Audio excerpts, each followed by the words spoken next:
So this is Crossover Catchup. It is the one where things cross over, we record it at a consistent pace, and then it gets uploaded inconsistently. That's the podcast. I am today joined by Seto Kaiba and Joey Wheeler. Say hello. The phrase "it's just a game" is such a weak mindset. I don't know who Jolly Wheeler is. Joey Wheeler. Oh my god, get this man off my podcast. This is mine now, by the way. Get this man off my podcast. Who do you think you are, Hyperstar Man? You're a fourth-rate debater with a fifth-rate argument. Also, you're a little bitch. You should jump off a skyscraper like my dad did when I beat him in a game of chess.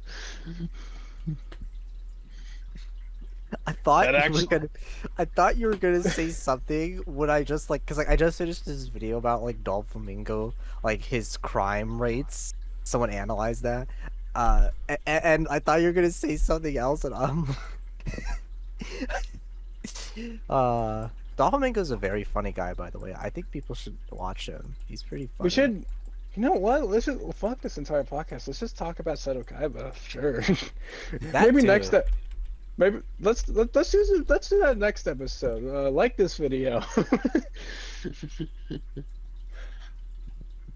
Next episode will be entirely Seto Kaiba themed. If we get 100,000 likes, there's your benchmark. If you think that is impossible, then you just lack the commitment. So anyway, normally this is about crossover stuff, right? That's kind of lame, but you know what? It makes the metaphorical money. Metaphorical because I'm still broke. Uh-huh. That's you. You're Mr. Metaphor. Excellent input. Yep, that's my input. Alright, I guess so anyway, today's podcast is sponsored by G Fuel. Okay, I guess we're gonna go into news now to talk about some news. That's how this works. Alright, so if you are in the Versus community, odds are you have seen stuff happen. Literally today, someone in my server commented on the fact that he did not know that this situation was even happening. So actually, you can be literally 2 steps away from messaging me directly and not know this, as it turns out. Huh. Well, it's a good thing the news is here to remind them. All 1,000 of you watching this are going to be educated. We're talking about the music situation. So last time I had to interject in the middle of the recording to talk about the fact that Brandon Yates and Therewolf Media have to take down all of the official Death Battle tracks. Which, that's not a problem for me. That's a problem for them. And everyone else who seems to be thinking that it's a problem for them listening and not the people who actually have to take it down, well, why always gotta be about you? Yeah, you don't get to listen to the funny music anymore. They don't get to make the revenue off of it. Not the point, though. I feel like one of these outweighs the other. It's not like there's alternative means to listen to this music that's been uploaded verbatim or, put it in Google Drives for the sake of preservation. But sure, let's focus on you, the poor consumer who has one less convenient way of listening to it, and people, whose livelihoods are based around this. That's the second part of the priority. Obviously, people like that are themselves in the minority. The community, for a large part, have been really attentive to the fact that this is hurting Yates and Therewolf's revenue, and I'm glad that people are realizing that these are people too. Yes, the only genuine reason, and I'm sure there are some people like this, to be upset as a consumer is being upset that you have no way to listen to the songs while supporting them anymore. That would be fair enough. Well, good news on that front. Good news, yeah. I don't know if Therewolf is doing this. I know Brandon is. I don't think Therewolf is doing this, right? Alright, so I haven't heard about that. Hyper would know more about that than me. But what's going on right now is that, so while going through Spotify, Red Runner noticed that Omega Sparks was changing some things up on his end to keep tracks that he was involved in on Spotify to keep things running. He changed the album cover and stuff like that. So Yates was able to reach out to him, and that sparked an idea where they could remake the covers and do little remasters of tracks and upload them that way to help keep them alive on YouTube and Spotify and stuff like that. So that is the project that is currently underway now. Forgive me if I mix some stuff up. And off the top of my head, they are prioritizing season 10 tracks right now. 3 of which that are uploaded as of right now. Probably way more after this video goes. Yeah, right now so, it's Super God's Hand and That's No Moon, but it could be more. Probably it will be more by the time this comes out. It will be. Yeah, you're right. That's No Moon. That's a Brandon Yates track. How did that get there? He uploaded Just look it up in the sky and you see his. The way it works is there's this little plus symbol, right? And you click that, and you can like go to upload a video, and then you just go through the, that's how it's done. If you're curious. Well, I'm more so curious as to how someone can mistake that for a moon. Anyways. That was more disappointing than your anime. I gotta say, that rap battle, Kong's Monsterverse line only ages worse when you get it in now. Godzilla's got the recent films of minus one and the not so recent but also relatively recent film of Shin Godzilla, both critically acclaimed and widely adored. Meanwhile, Kong is the one relying solely on the Monsterverse to stay relevant. And honestly, wouldn't you know it? So Crossover Catchup, we can catch up on Crossover Games. I know this is a completely sequence breaking, but I don't know time to plug this without. Yeah. So Sonic the Hedgehog has uploaded this thing, and in that video there is an update for Godzilla. And if you ain't no fear, no Gojira, I have butchered the hell out of that. Feel free to check out that update. Anyway, back to this. Yeah, which does not include the 3rd issue of Godzilla vs. Mighty Morphin Power Rangers 2, which I thought would be in this video because it should have been released by now a week ago, but it hasn't, to my knowledge. Issue 3 of Mighty Morphin Godzilla 2 is just not out yet. It was meant to be June 19th. It is now, in Australia, June 26th.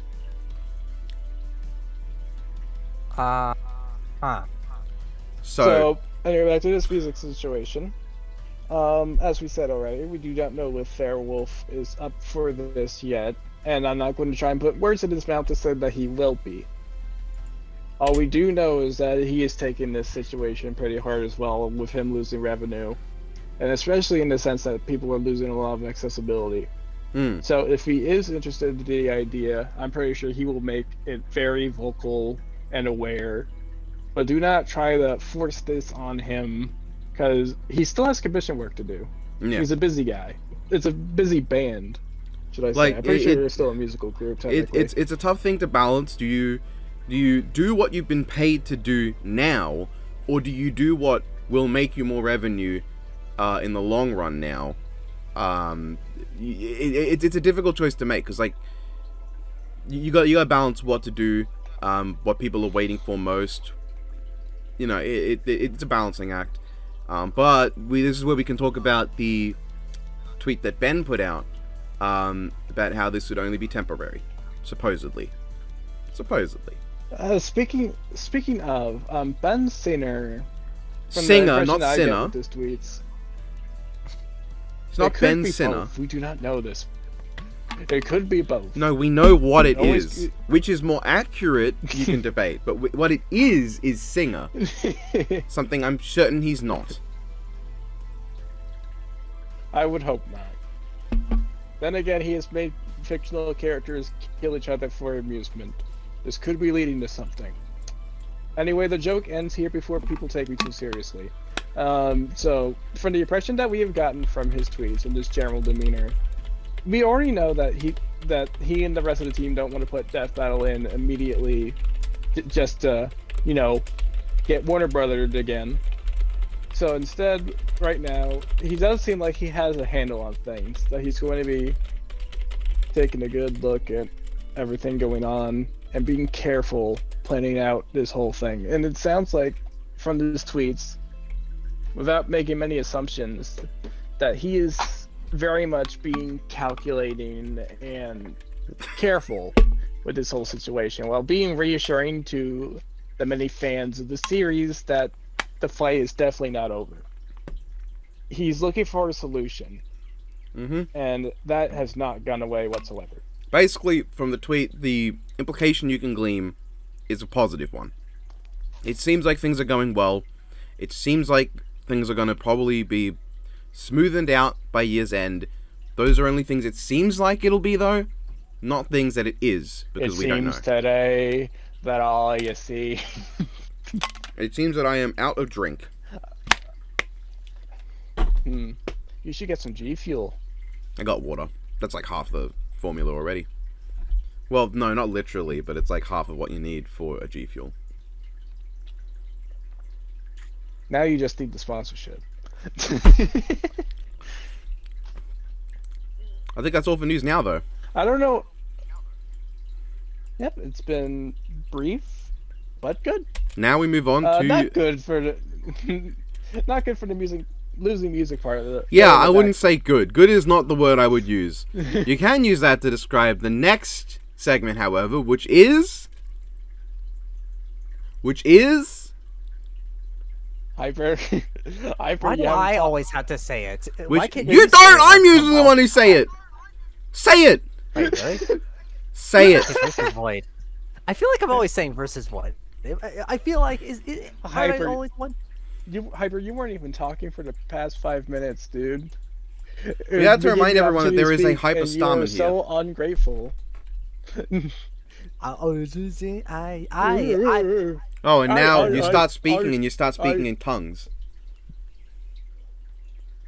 We gave him one opportunity to speak up and he's tripping over his words, man. This is so embarrassing. And he doesn't know who Joey Wheeler is. Listen here, I speak 2 languages and what you just did was neither of them. I speak 2 languages too, English and very much forward. That is not a language, that is just English. Yeah. Anyways, versus Void. Woo. So Fan battle. We can start with Fan Battle, which is the one that someone asked us to look at. We do listen sometimes. That was the thing. When people ask. So the episode that people have had their eyes on right now for Fan Battle is the one that just came out. Yeah, the one that just came out.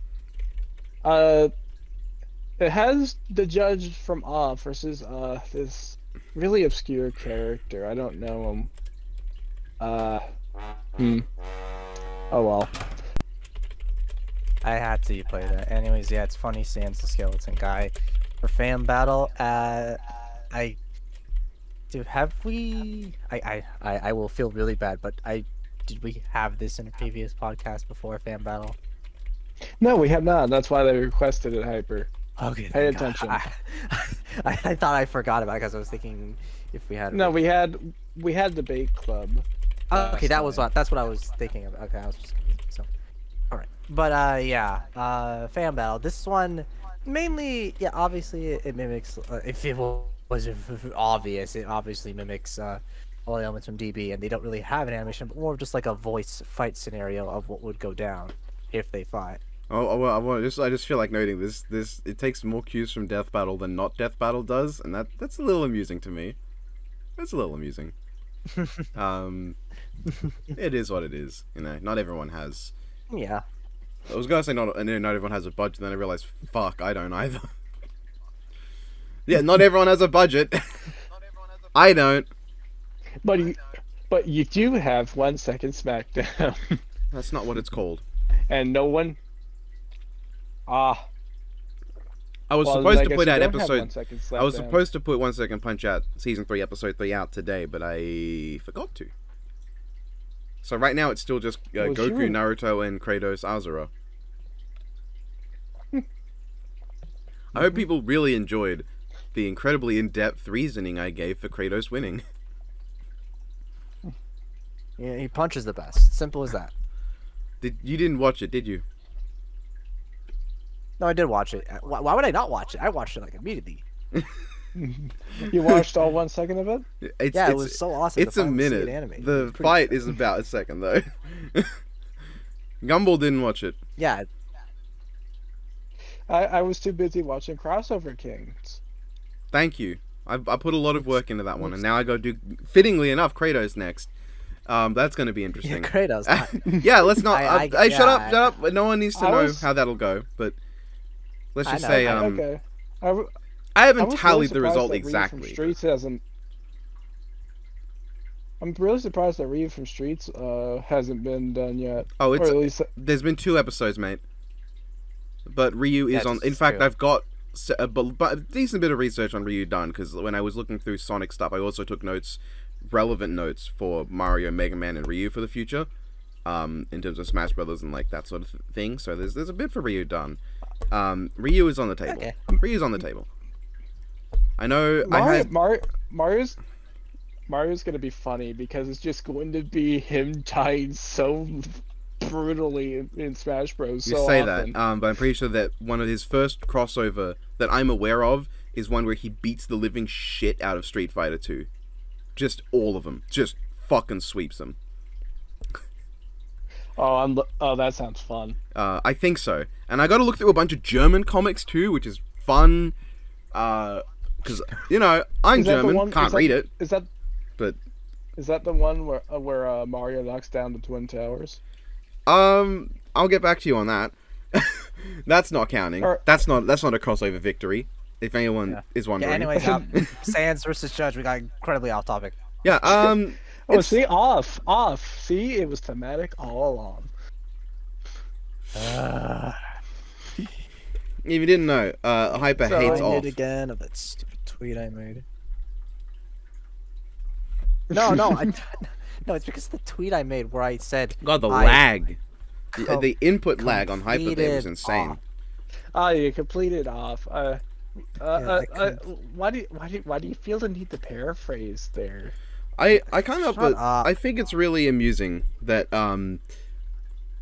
Fan Battle, in the spirit of not Death Battle, I guess, has decided to make an episode that is longer than the majority of Death Battles. I mean, to be fair, this one's mostly just speech and speaking.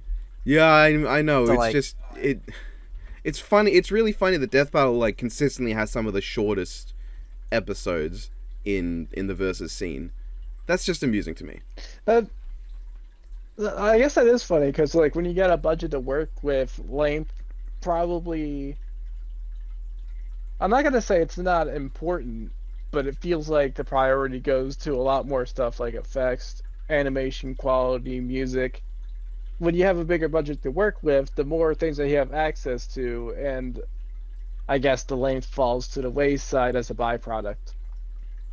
Meanwhile, I thought that Spider-Man versus Thomas Wayne would be a 15-minute episode. It wasn't. It wasn't. It was not. It was not, Ended up with enough egg on my face to make an omelet. That was not... nope. That was... I really like that analogy. I wasn't aware of my own game. Alright, back to Sans versus Judge. Yeah, back to Sans versus Judge. I watched this episode in full because I was interested in the matchup because, Undertale is my thing. I wonder if you pushed this for the Tournament of Champions or not. I wonder if we could ever find out video evidence of something like that existing. Shut up. I really hope that that was the matchup that you put everything into, and not the second most. That would be really embarrassing. Anyways, this episode was cool. I liked it. It was It went into the aspects of the characters that I enjoyed, and I'm surprised they made an analysis that long at all for the Judge, because that game is literally just 3 hours. That's 3 hours, yeah.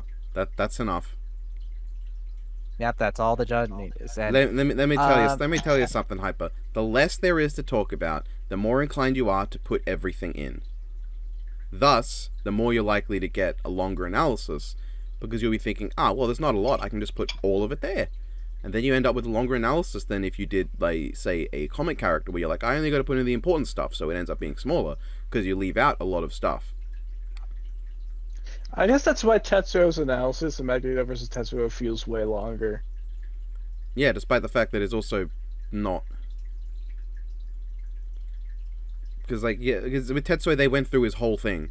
With Magneto, they did not.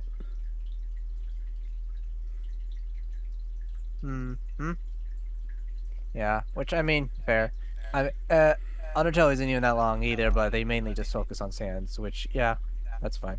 And I also like the written battle portion of it too, fully voiced and all. It was cool. I liked the performances. I liked the way they got across Sans' serious side and chipper side, and also just the judge and the way he speaks all.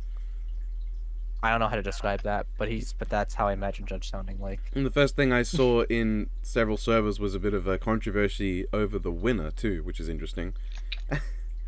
Yeah, the guy lost the person with 1 HP and 1 defense. What a jobber. Loser. Anyways, yeah, I don't have any strong opinions, but I do think... I guess you're gonna have to put a spoiler warning in the editing there. Way to go, Hyper. I mean, I don't... I feel like it's obvious when we discuss the victor. Spoiler alert for the fucking winners of these things that we're going to be talking about. The winner of this one was Sans Undertale. Yeah.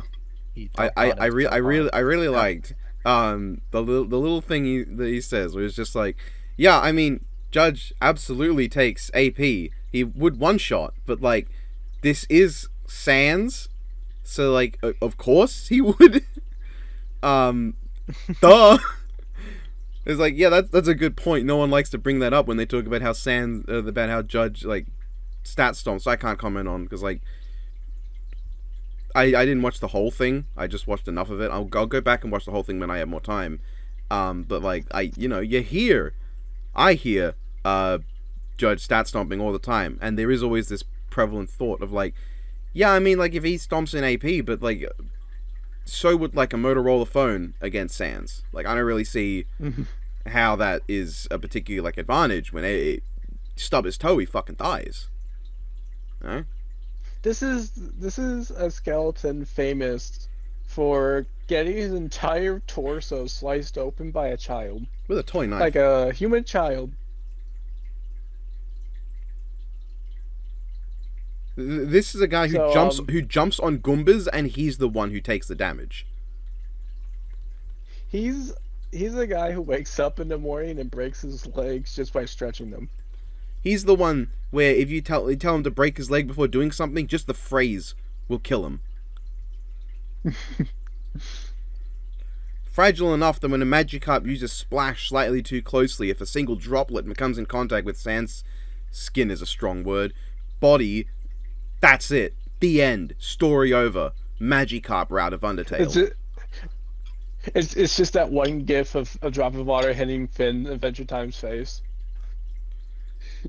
For Sans, Chinese water torture starts on frame 1.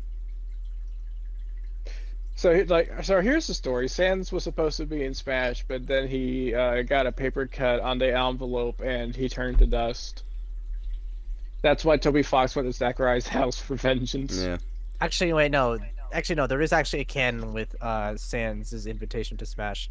He just, I don't remember the specifics, but during like the Undertale newsletter, I think he got like the invitation, but he turned it down, and then he just said they just got his costume there instead, or something like that. The famous last words.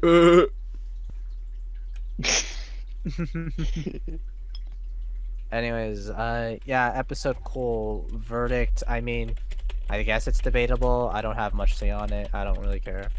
I mean, I do care. I like Sans, and I also like Judge, but I don't have like a strong opinion on it at this moment. Anyways, I liked the voices for this one, but in my head, I always just kind of assumed that the Judge sounds a lot like Jim Cummings, because he's the modern voice actor for the Cheshire Cat from Alice in Wonderland, and I'm just thinking that if the Judge should have a voice, it would be similar to the Cheshire Cat, right? Just kind of by the basis. I don't know. When I looked at his face, I think of Steve Jobs from Epic Rap Battles. Specifically, that is his first verse, just that coming from Judge, he gives me that energy. Just like you go to Ernie Off, you just go to like turn everything off. You go to the off switch. Let me step right in. I got things to offend. Like that's Judge. You know, that's what's gonna happen in the death battle. Sans the Judge. Let me step right in. That's what's gonna happen. The start of the episode. Bang. Frame 1. No lag. Alright. Okay. Beating you was Apple II Easy Caster Blaster. Sorry, Gumball. When we're done, look in general what I posted, or you could just now. Or you could just do it now. Or you could just PM. Oh my god. Hey, or you could just do it now. Interrupt this important podcast where we are always on topic. Let's talk about we got going here. Let's talk about Madoka versus Simon. Yeah, Chase. This Chase is the thing we misspelled by accident. Sorry. They misspelled. I didn't know how do be spelled. That's on them. Yeah, no, I think one of us. I'm gonna say Gumball because it was totally his fun. Yeah, fair enough. On his responsibility. Hyper. You misspell words I didn't even know could be misspelled. Yeah. No, liar. This guy's gaslighting right here. Hyper. When you went to a spelling bee, you said BEB, and they didn't even give you a word. You were disqualified for showing up. Yeah, children. Anyways, it's Grazed. Children. Yeah, it's graze free, by the way, not freeze. It's gray freeze. Graze free. There you go. See, you did it again. Yeah, did it again. This guy's a liar. He's a liar. Poopy, stinky liar. I'm just going to let them talk and just use my double driver Kamen Rider right now while they're talking. I don't know if anyone can hear this. I'm doing Lunar Trigger. I'm so sorry, Trace. Okay, I guess I will make a comment because this is one she was really proud of. If you're unfamiliar, we talked about this series before. Graze Free is the series of scripts, a versus series of scripts made by Trace from Death Battle Wiki of Fame. Versus series, you know. Yeah. We didn't want people thinking that this was a yaoi. So I know you said yaoi, but it sounded like you said Yahweh, and now it dawns on me how similar those sound. I don't like it. So this is famous. So this series is famous for many things. My personal favorite being the Donkey Kong vs. Toriko incident, which we're going to call that going forward because that just sounds really funny and entices people to read it. Mm-hmm. It's good advertising. But this, out of all episodes so far, is her passion project. So she reached out to us to give it a shout out, and of course we said yes because we are nice people. And by we I mean me and Nemesis. I don't know about Hyper. Well, so anyway, she reached out to you, and then I had to put it in the document. I won't lie, when I first saw this I was really confused, but then like I saw the ending and I'm like, okay, I get it now. I get it. Because basically this is massive spoilers for both their series, but don't care if you haven't seen. So basically Madoka is like the god Madoka after the end of Madoka Magica, and she has to like what? Oh my god, Nemesis is glitching out. Oh, he's getting Madoka Magica. I knew that would happen, but like everyone heard, like listening to the recording, heard me say that when I said that. It's not on me that you two suck. Be so real. That was the worst audio glitching you probably ever had. What? What do you mean glitching? You were like in a different like dimension. Oh, what was that? It is like still lagging for them, by the way, everyone. So everyone currently listening to this, it is still lagging for them. So anyway, but you can hear it right now, so you can just ignore them. I'm going to assume you just got Ryder kicked and turned the phone. They're idiots and they smell. But you know, that's just how it is. Oh, I think there was no glitch. That was just my voice. Can you guys not do that effect with your voice? Just like on your own? Do you guys need like glitching tech to do that? Nemesis, you sound like Bill Cipher glitching out near the end of Billboard. You do. You guys want to make a deal? Oh my god. That was perfectly fine, by the way, as soon as you said that. Oh, that was... Well, of course. That's it was meant to sound inviting. That's just the peak of comedy. Oh, there it is. It's like, I feel like it's inconsistent on your side. But, like, everyone is just going to hear my sultry tones normally.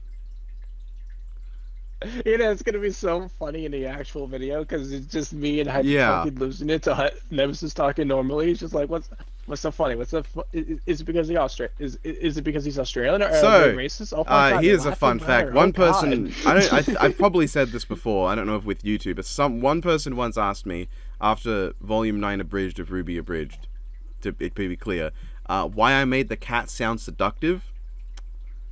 And you know, that's on them for hearing it that way.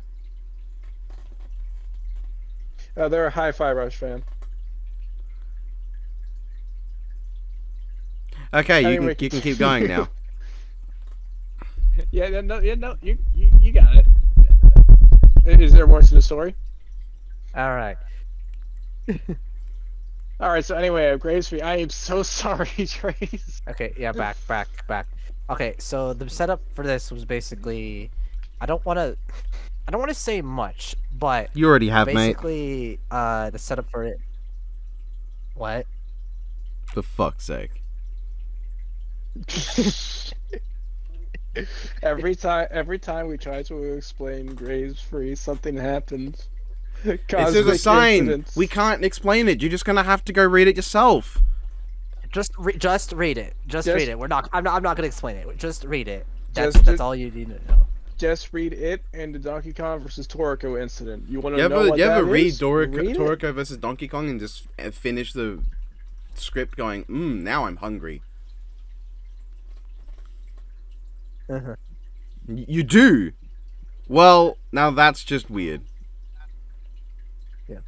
I will make, however, one comment that because of the way she writes, she's able to come up with very unique endings, and the way this ends is, I really, really liked how the way this ends, is all I will say, and it's very, very fitting for Madoka, and especially for Simone as well. I really enjoyed it. Just give it a read if you can, and continue reading this if you can. They're really well made. Okay. Anyways, on to the next one before we have another glitchy spaz out in Natsu versus Luffy for Crossover X, I believe. Riot Rumble. Riot Rumble. Oh, Riot Rumble. You believed wrong. Okay. I keep confusing those two for some reason. I have no idea why. You have to believe, believe it's real. I was. All right. Yeah. I remember when I made a joke where, like, every time I mispronounced stuff, I would basically say, I'm just gonna keep saying it until I basically write, and everyone has like a medallion effect, like a medallion effect. Yeah, well, you mispronounced that one on purpose. Your verbal tics are "I believe" and "I don't care," and it's just so funny because you prove yourself wrong with those verbal tics almost immediately every time. I don't know. The one I hear a lot. The one I hear a lot from him is yeah. In that exact cadence. I hear "shut up" a lot, but that comes from everyone. Yeah. Simply, you just get numb to the pain. Yeah. So look, Natsu versus Luffy. Yeah. Okay. Natsu versus. Oh my god. Okay. So, Natsu Luffy. I really like this. I like the setup of this with like the manga panels. Those were really cool. That was really cool. This was animated by the same guy who did the Pac-Man versus Tetris mini rumble, by the way, which has been making its rounds on Twitter because they were able to plug it after some. I forget what the initial tweet was, but point is that's also a really good one. And while it's been up for a while, you should still watch it if you haven't already, or just watch it again because it's a really creative and inventive if one that doesn't get enough credit as a episode. Speaking of creative and inventive. Okay. No. Okay. So we're just Wow. I thought it was. Stop saying that. I didn't want to say anything just to watch Hypersquare. It's funny. Oh my god. Yeah, what if I say nothing? Well, then we're moving on to music moment. Okay, fine. Okay, I thought it was fine. Like I was hoping for like, because like I've seen a lot of Luffy animations where they're just stuck in their base mode. To be honest, a lot of Luffy animations. Period. Yeah, no, in period. Yeah, don't just they never make him go like rare, like once in a blue moon he goes gear 2nd, and never I've seen him go gear 4 or gear 5. Though I don't think those. It's like with Luffy, it's like there's base Luffy, there's slightly red Luffy. That's it. That's it. Sometimes he'll steam a bit, and you won't be able to tell whether that's actually meant to be like that or if he just farted. It's just Luffy and red tint. And Natsu is just Natsu. Meanwhile, the first arc. Yeah. That's it. Sometimes you might see a flicker of electricity. Just a flicker, a hint. You might sniff some electricity coming off your computer and think that maybe it's from Natsu. Are you sure? This is not like an attack directly at this animation. This is more so an overarching issue with the two of them in versus animation. How it'll just be that. Like, I know you're not always going to have sprites for everything available. That said, Natsu visually doesn't change a lot in most of his forms. All you need to do is just imply that he's changed. Like, at least just add some electrical effect, and you know that, oh, that's Lightning Fire Dragon mode. As for positives with this animation, because I don't want... Let's just treat this like a compliment sandwich. I like how resourceful the fight is when it's using its environment, and then when it's able to. I do like the bit in the dark. I like how... Yeah, when the dark bit was kind of cool. I like how slippery Luffy feels. It kind of helps, gives a better impression of his rubber abilities. I mean, it is a good fight. Yeah. If anything, the problem with it is just it ends really quickly. Yeah, it's like a good first half of a fight. It's good, but it definitely feels like there should have been more. But I also understand that, like, given the drought between this and the last episode they did, fair enough. The main issues with this is basically issues that almost every Natsu versus Luffy has. Or again, any animation for either of them. Yeah, like even against other opponents. Like, I always, because like, and like I don't want to because like, obviously I think it's fine, but I also kind of like, if there's anyone out there like who wants to make like a Luffy Natsu one out there, or just one that features the two, go all out with them. Like actually show off like all their abilities and stuff, because like well, these are cool. We've kind of seen like enough of these, like getting ideas like, okay, it's kind of the same thing, because like, but it's like, yeah, it's cool and all, but like what about like their other stuff and things like that? Like, if you want to do that, it kind of becomes funny when you think about how like Luffy's other matchup is Naruto, and while Luffy is stuck perpetually in normal and slightly red form in versus animations, Naruto is just always given fucking everything. Like, yeah, just everything. So if you were to pair them against each other, and you were to do it the way the wider versus community does each character, it would just basically be base Luffy against everything Naruto. And that would be really funny. Wasn't that like the 1 minute? Well, not like I had the 1 minute melee, though not like completely all of Naruto stuff. Just I thought the 1 minute melee was more so just like first half for both sort of deal. Like they went with just like early for both, so that's fine. But if Death Battle did it and they just had Naruto with everything and Luffy just stuck in like red mode, that would be hysterical.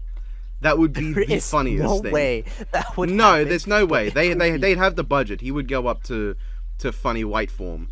That's a terrible name for it. But oh no. But that would be so funny if he just didn't transform, and he also won. Like, he also won. Just doesn't transform. That would be hilarious. By the way, feel free to have Natsu beat Luffy at least once. Just a one time. That's all I ask. What? No, I always like my Luffy winning. I could always use another one. It's fine. You could have your stuff. I feel kind of bad. It's like I like how this one didn't even really feel like Luffy won. It felt like he got the last hit and then he fell over and both were just gonna get up and keep going, but then they got teleported away. It did not feel like Luffy won that. It just kind of felt like he got the last hit and then they got stopped from continuing. No, I'm just imagining like the winner is Luffy, and then Natsu throws another punch. I didn't hear no bell. No, Natsu hits him, and then he goes, the winner is Natsu, and then Luffy hits him back. The winner is... It just keeps going back and forth. Honestly, that's the most in-character way to end it. Yeah. The best way to end it is to just not end it. Yeah. It would be nice to see Natsu win something other than the fight against the guy that at the time he probably shouldn't have even beaten. Me, when I'm in the losing in versus animation in this competition, and my opponent is Natsu, I'm Link. Oh, don't worry. Just get yourself into the bracket against Akuma, and you'll be fine. He beat Iron Fist. No, I get in the opposite direction. Kenpachi. No, I'm saying all you need to do to win the losing in a versus animation competition against Natsu is make sure you're the one fighting Akuma and not him. Exactly. Okay. Like he's lost against Shao Kahn and that's it. I think that's it, yeah. And technically that was Oni that lost, but you know, it's not important. You know, because that is technically non-canon alt Akuma, not normal Akuma, but you know. Yeah, not important. Yeah. I know. I actually watched a bunch of versus animations in lead up to the episode because some friend asked me to, and legitimately, Akuma won every single one of them. All right, here's a big one. Versus animation Akuma versus animation Trunks. Damn. What happens? You know, before recent death battles, I was the only one who animated either of them losing. So, you know, that should say something. I don't know. You might not be the guy for the job then. I no. Bias. I had Kenshiro kill Akuma and I had He-Man kill Trunks, both of which you could argue are completely accurate, but not important. I don't know, man. I don't know. He-Man Trunks sounds like a pain in the ass to debate, though. So, yeah. Yeah. Okay. I think we spent long this enough. Let's go on to music moment. Yeah, it's a music moment. Woo! But that was meant to sound do you want to just like briefly talk about the remasters because? Yes. Let's just briefly talk about those because they're just basically remastered. Like not much about them has changed other than some like other minor stuff. Although the super track is actually includes like the episode version where it has like the little ending note at the end.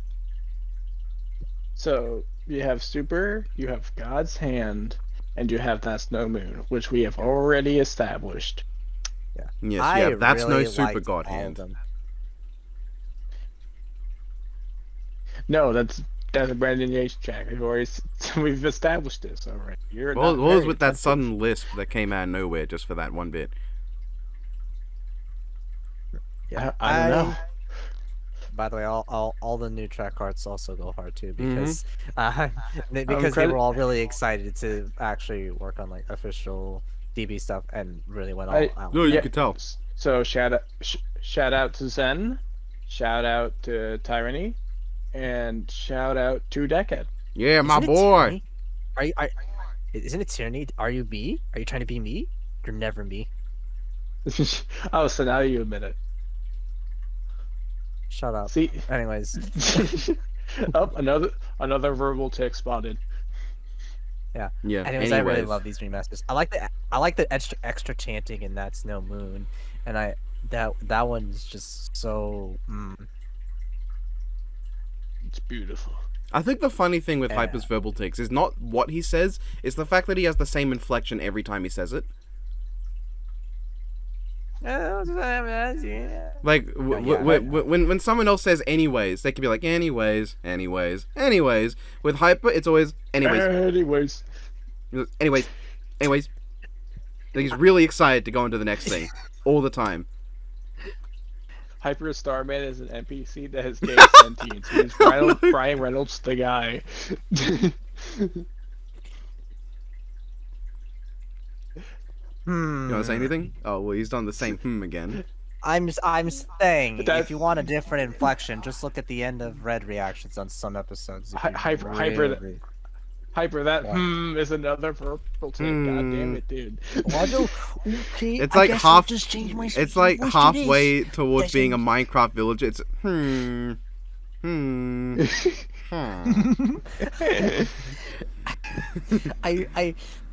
People tell me that they think that I sound like that sometimes. I remember.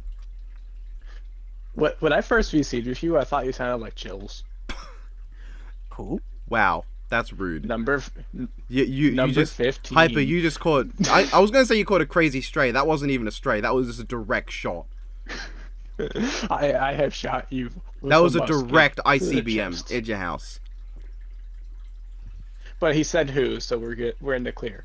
All right, let's talk about these commission tracks now. Both Therewolf and Yates have uploaded them. Yes.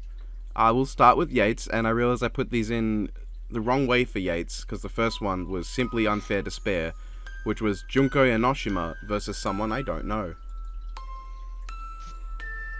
Zero Escape. That's Zero Escape. Zero Time. Zero Time. Oh, no, that's definitely Zero Escape. It's probably the later entries that nobody likes, from what I heard.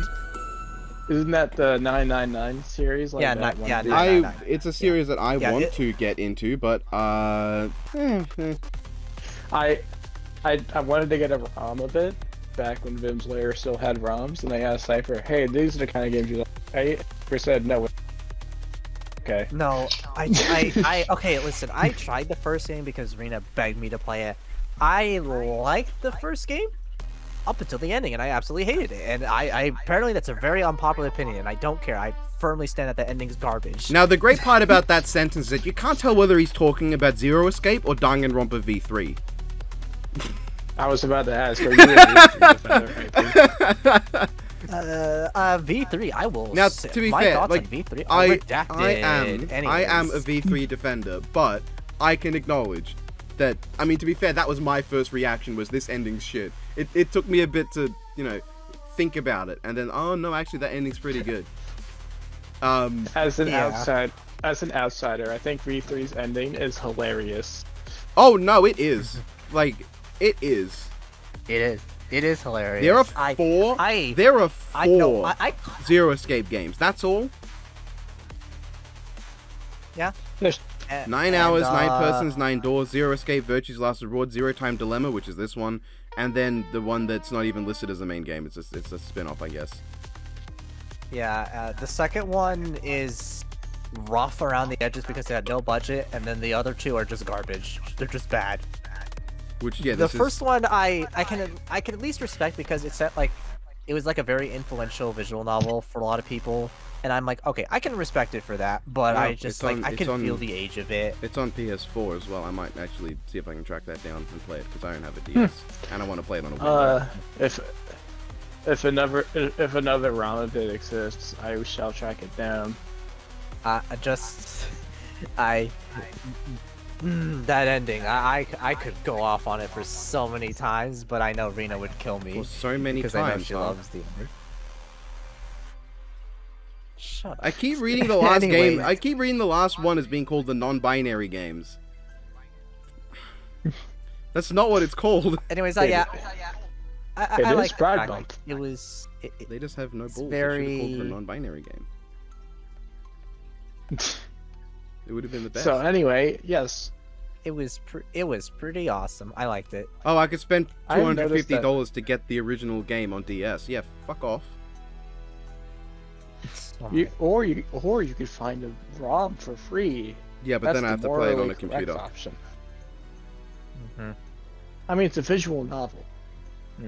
It was, yeah, it was pretty good. It has like a lot of tension behind it and very fast pace. Pretty cool. No. I feel like, my God, Junko has so many commissions. I feel like this track is gonna have. I feel like this track is gonna have a vocal version. There's just a lot of moments of what feels like there's something missing. That said, if it doesn't get one, I'm gonna just sound like an asshole. Anyway, Danganronpa has the most commission tracks so far, doesn't it? Let's take a look at how Persona stacks up here. My first thought was Persona. Yeah, never mind. No, Persona. You're right. Persona. That's far. Let me actually have a look. No, Persona has something going for a little bit. A little bit, like around the volumes 2 to 3 era. That's when Persona had its thing. Danganronpa's been consistent, and then Ruby had its phase. Good God, did Ruby have its phase? Those are the big three. Sonic is somewhere. Okay, Danganronpa has 8 tracks. I think someone made like a list of like every franchise track. Cause like I know somebody did that, but I don't know where to find it. I think every Sonic character has a track, except Amy, which is funny.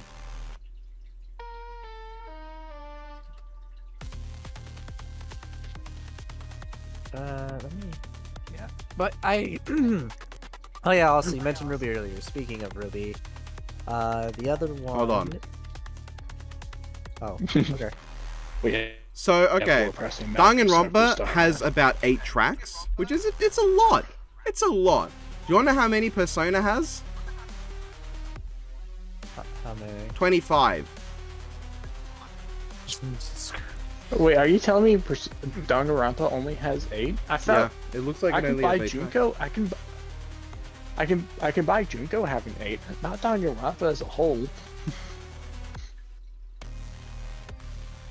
I think you mathed wrong. I'm convinced it has more than that. Oh my God, Ruby has over 30. Ruby has roughly 30. Yeah. Holy shit. So, you know, Ruby's definitely beaten out even Persona here. Alright, but now we gotta talk about Sonic. No, let's look at Danganronpa here. We have Reap What You Hope, Simply Unfair Despair, Total Despair, Turnabout Hope's Peak, Your Turn to Despair, Symbol of Hope. Can they never come up with a new name? Trapped in Despair, which is also called Trapped Within Despair, depending on the version. A Star of Despair. And that's it. What about Launch versus Genocide Jack? Stiffle Inside. That's the very first commission. How could you forget it? What is wrong with you? Are you not a professional news anchor? That's because it's not listed as a Danganronpa track. But yeah, that is there. That's 9. That's simply why. I'm looking up Danganronpa. So yeah, 9. 9 whole tracks. You have been debunked and dethroned. You were the one who came up. You're the one who came up with Danganronpa has the most, and it's getting doubled by both Persona and Ruby each. Well, you know what? Then I remembered Sonic the Hedgehog exists, and I am confident he has more. Sonic probably has more. Sonic definitely has more than Danganronpa. I don't know if he has more than everyone. Oh well. So anyway, yeah, we have more commission tracks. Speaking of Ruby, using Hyper's pretty good transition that I sadly had to ignore for that bit. Shine Through the Dark. Ruby Rose versus Shinoa. The best character from Seraph of the End, which is kind of like being the best smelling turd in the back lawn, but still, I don't even know what Seraph of the End is. Bad.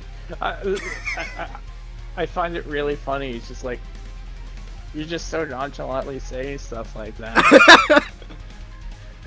I mean, that's how it is. Seraph of the End is not good. I'm sure there are fans of it that really... It's like, it feels like the kind of manga that has really aggressive fans. But it's like a teen, dark fantasy, not like contemporary fantasy manga. Stop right there. You don't need to elaborate. That's all I need to know. It's not good. I don't like it. But I will say I like Shinoa. She is an asshole. It's really funny to me. It's just, and that's what's great about it. It's just really funny to me because you're just so casual. Like, so anyway, we got Scribble Bimbo versus Dog Shit McGee. I mean, I am ignoring the fact that, you know, Ruby's I think the matchup is literally just the fact that they are the woman who has a scythe and is in charge of a thing. Which, like, yeah, whatever. How good is Shinoa at handling being in charge? So I really like Shinoa. I think it's really funny that, like, the ending to her story is she reveals that she has feelings for the main character, and he's like, fuck you. He's just like, yeah, good for you. You sure do. At least I'm pretty sure that's what I recall. Is he's literally just like, yup, you definitely do like me. Yeah. Bum, bum, bum, bum, but so, and she has purple hair, which is cool too. Nemesis Sheedrake? The main thing though is that she's such an asshole all the time. She's like the only person who realizes how personality devoid everyone is, and is like, wow, y'all just fucking suck. So it's the exact opposite of Attack on Titan Sasha. Sure, I'm not up to date with Attack on Titan at all, and I don't really intend to, because the first season was like a lot of just standing around talking about what they were going to do, and I just got bored. I'm sure Attack on Titan. That was the third season. I'm sure Attack on Titan is good in its totality, and I probably will finish it sometime. But I just remember watching the first season and thinking, yeah, it's great that you're telling me. Do I have to wait till next episode for you to do it? And then they do it, and it's really cool. And then the next episode is again talking about what they're going to do in the episode after. But, you know, when it's good, it's good. When it's good, it's good. They used the Titans as a Trojan horse for political commentary. I think it's funnier when there was like a flat earther who claimed that Attack on Titan was actually the government hinting at the fact that there is a giant ice wall that is Antarctica, and that it was a subliminal messaging within media. And it's like, not only is that just completely batshit insane in every angle, but the idea that they're going to spend billions of dollars to hide this fact and then just be like, anyway, let's tease it in this anime. Is really funny. Let's give said anime a theme park. Yeah, that's what they do. That'll distract the masses. Anyway, the track is good. I like Shine Through the Dark. I think it's a good track. The track art is kind of insane. Especially because of how nothing it has to do with Ruby, aside from the fact that Crescent Rose is there. It kind of just looks like the Scarlet King has shown up to be like, these things don't deserve to exist. Goodbye. You know, I thought that too. Yeah, like, it has the mouth and like the color scheme of like the whole black silhouette with bright orange glow. Am I the weird one for never hearing the Scarlet King prior to Versus? No. You are the weird one, but not for that. That's completely fair. Scarlet King is a big deal in SCP, but he's not like the biggest, like everyone's got to know about this thing. Because while SCP is popular, it's mostly popular for like those weird ones, and that you can be like, this is a computer that watches you as you sleep and then deepfakes you into being Joe Biden. That sort of random little thing that's not really a big deal, while the cosmic stuff is more of that sort of hidden behind the scenes stuff that the average Joe's not gonna know. My favorite SCP stuff is the toaster that can only be referred to in third person, and the fact that Cthulhu like turned himself in so he can get the fucking cultists as worship him off his dick, because he's terrified of them. Those are my favorite tidbits. There should be an SCP that is just the corner of a building, and anyone who stubs their toe just instantly shits themselves. That should be an SCP. That's all it does. It's just the corner of a building. And what part of the building counts as the SCP? They haven't figured that out yet. It's just we know that corner is it, and we don't know what else in this building might be it. You know, we're getting all the D class to just keep stubbing their toes. It's doing a number on our laundry bill, though. Making people shit on command. We truly have turned this back to a Ruby Rose discussion. Yep. If you wonder what the context is, don't worry about it. And the matchup is, hey, I mean, they have size. That is about as deep as Ruby versus Maka goes, I guess. So, yeah. I mean, they do kind of go insane. If you count homophobia as insanity. I mean,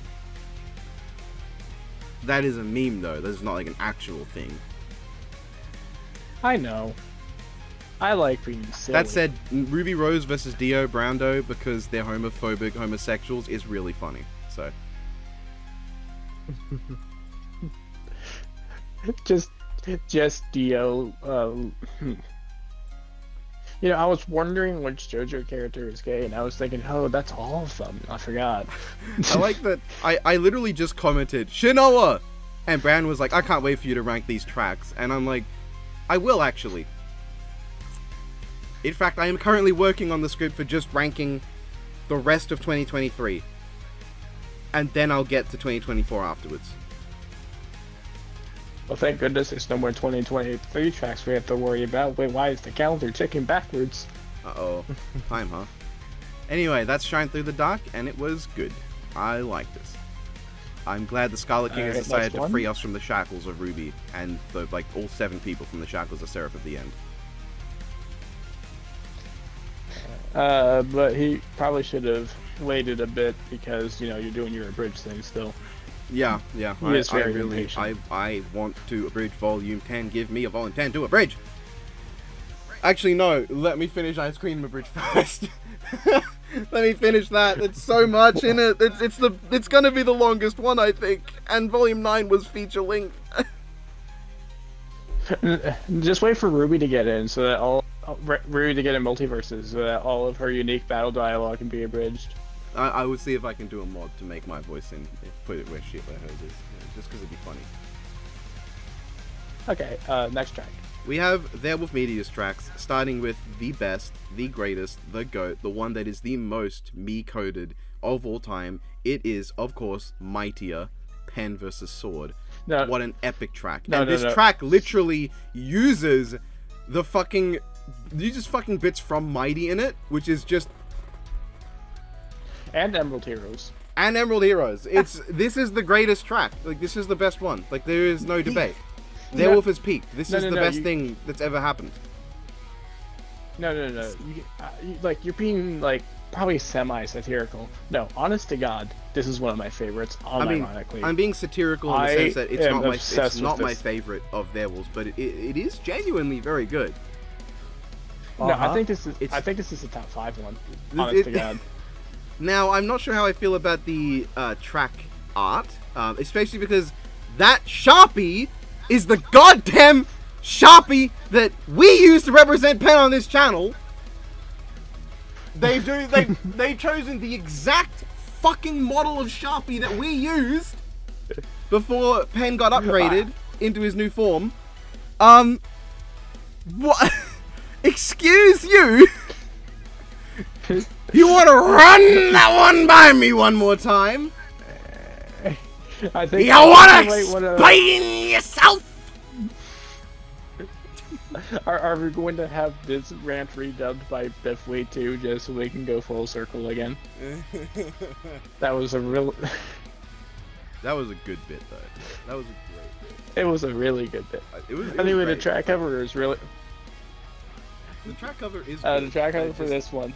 In fact, if that is actually meant to be a reference to Not Death Battle, which I doubt, but if it was...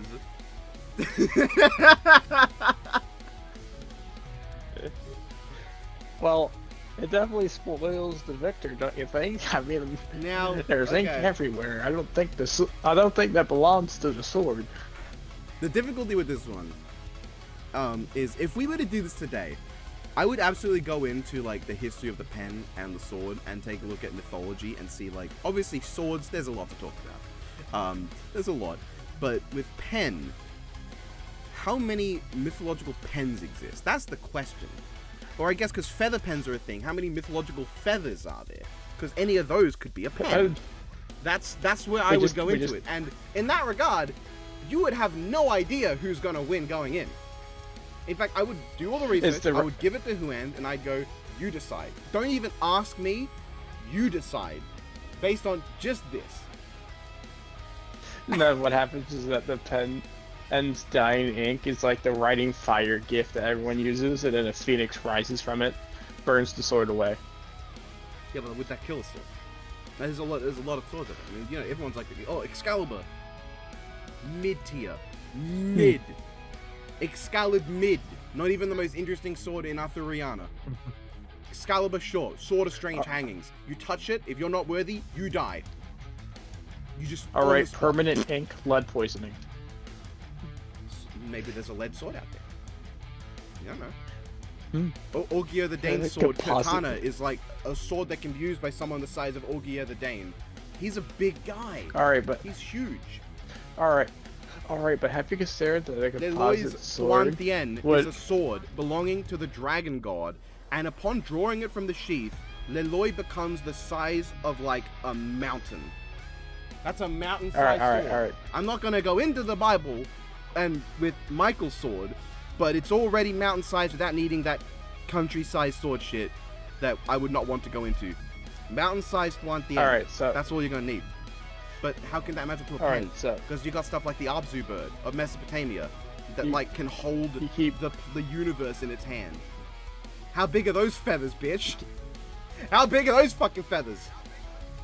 You keep cutting me off and trying to explain.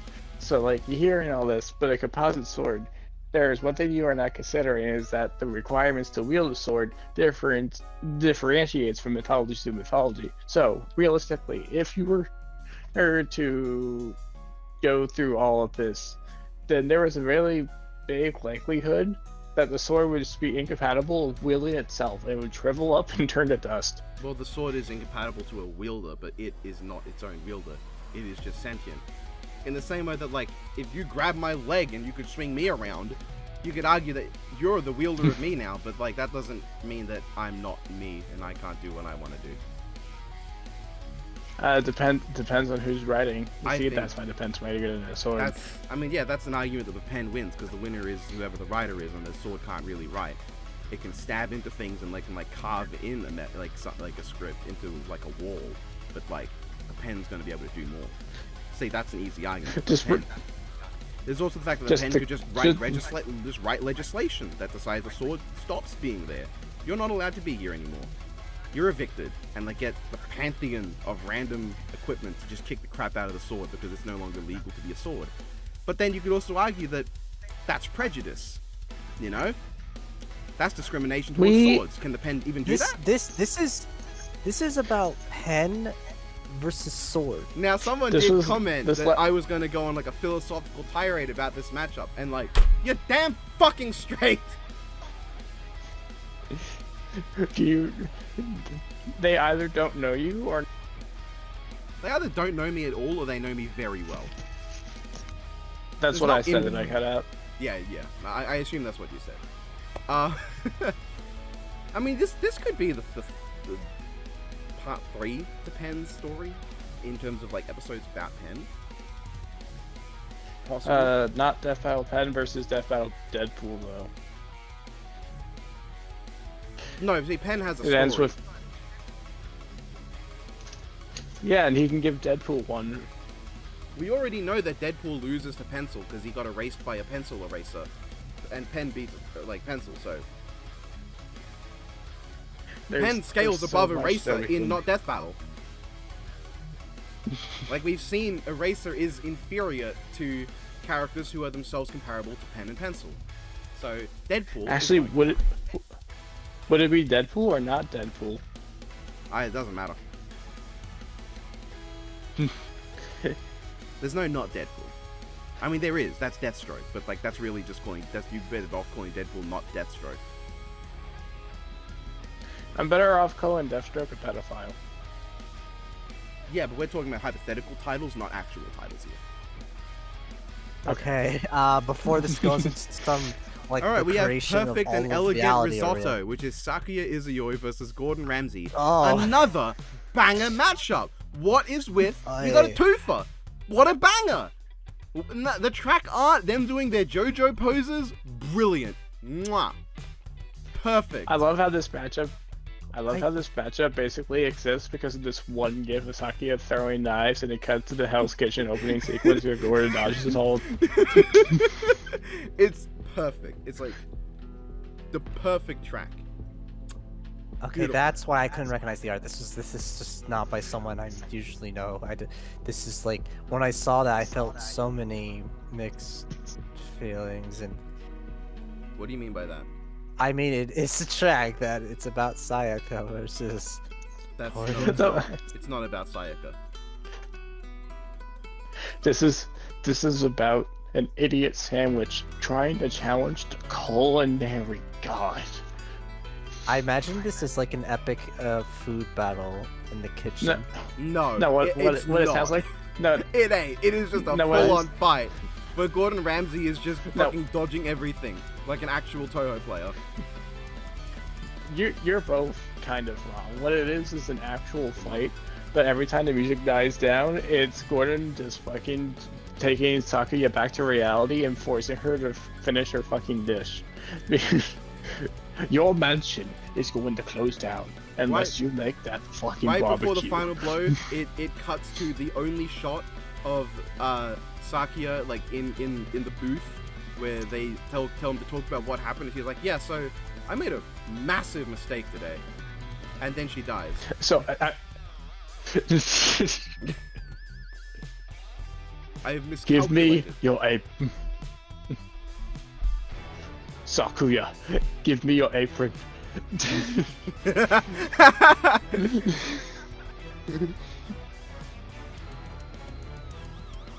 All right, so that's that. It's a fun track. It's a funny track. It's amusing. It doesn't sound anything like a versus track at several points. But like that's I mean, I can't imagine how. That's why I love the mental image. Like, you're in the middle of a fight, and then it just hard cuts because Gordon like one taps her, like, did you forget why you were here? I'm here to save your mansion. I can't do that if you're going to act like a fucking bitch. This is like a restaurant rescue kind of situation. But Sakuya thinks it's a home invader or something. That would be a perfect scenario, wouldn't it? Did I cut out again? Okay, we're on to Hear Me Roar, which is not a versus track. Yep, Hear Me Roar. Rawr. How was it? Shit. So this was commissioned by the same person who commissioned Link vs. Sora, and I can hear some of the same instrumental sound bites used, actually, put into a different context, but it's funny that I was able to pick up on that. I don't even think it was intentional. I like it. It's a good track, though. It's not a matchup, so, we can't talk about it. Yeah, this is music moment. Indeed. So I guess the next one is just Rhythm and Soul? Yep, Magic versus the Necro Dancer. Whatever those are. Marvel versus Crypt of the Necro Dancer. So... Oh, Marvel Magic. So... Right, that's not a character I would even think about. Yeah, that's the impression the comment section had too. It's just like, oh god, Magic? I wasn't expecting that. I like how everyone apparently knew who Magic was. It's just like they also knew that he was a complete, Magic's a complete secret. Okay, that I couldn't. I was like, who the heck is Magic? You know. No, I mean, there's nothing special about her, mate. She is nothing. No one cares about Magic. Except for this commissioner. So you know what? More power to them. I'm just trying to check. Has she even shown up in like live? Okay, she was in the New Mutants apparently.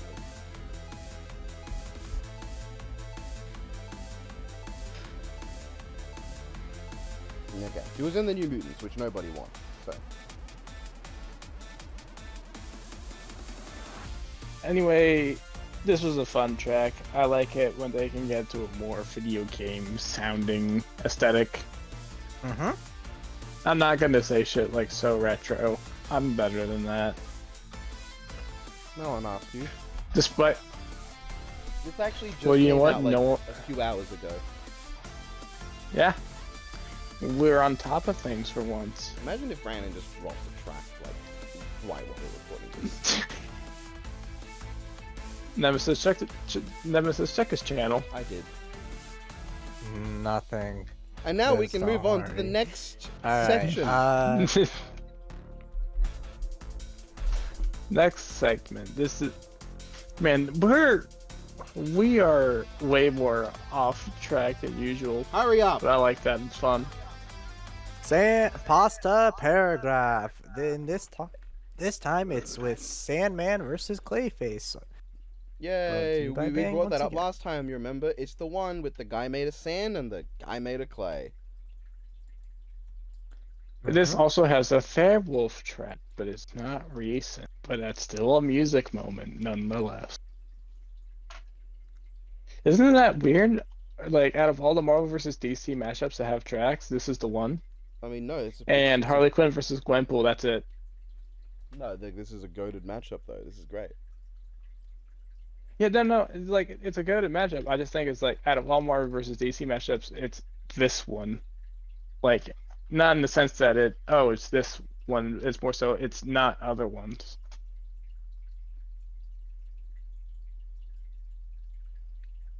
All I'm saying is that it would not be my first choice. That's not a dig against the matchup. I'm really interested in reading this blog. I have not yet, but this is definitely like a really. I like that this one has like a whole section about how these two are not heralds. No, this is a guy wearing the Steve Blues Clues t-shirt who can turn into sand. He is not going to kill God. I appreciate that being their section, but it's also kind of depressing that we're at a point where it's like, okay, stop buffing everything like crazy. These two are absolutely not heralds. Don't say that. Thank you, Bang. I mean, with Sandman, sure. With Clayface, it's a little more nuanced. It's more a case of like, if there is someone made of clay who is a herald, then Clayface could absorb them into him and become as strong as a herald. But that is such an extremely specific scenario that, like, mate, you think that that's ever going... Do you think that in the middle of a fight against Sandman, pre-Crisis Wonder Woman is going to fly in and be like, just take my arm. Go on. It's literally just like that scene where Cell absorbs 18 to become perfect. Yeah, and also I love how like, why do we always, like, assume Cell's going to be perfect Cell? Like, he shouldn't be. He's going to be either imperfect or super perfect. He's never going to be just perfect Cell. It's so non-standard. God.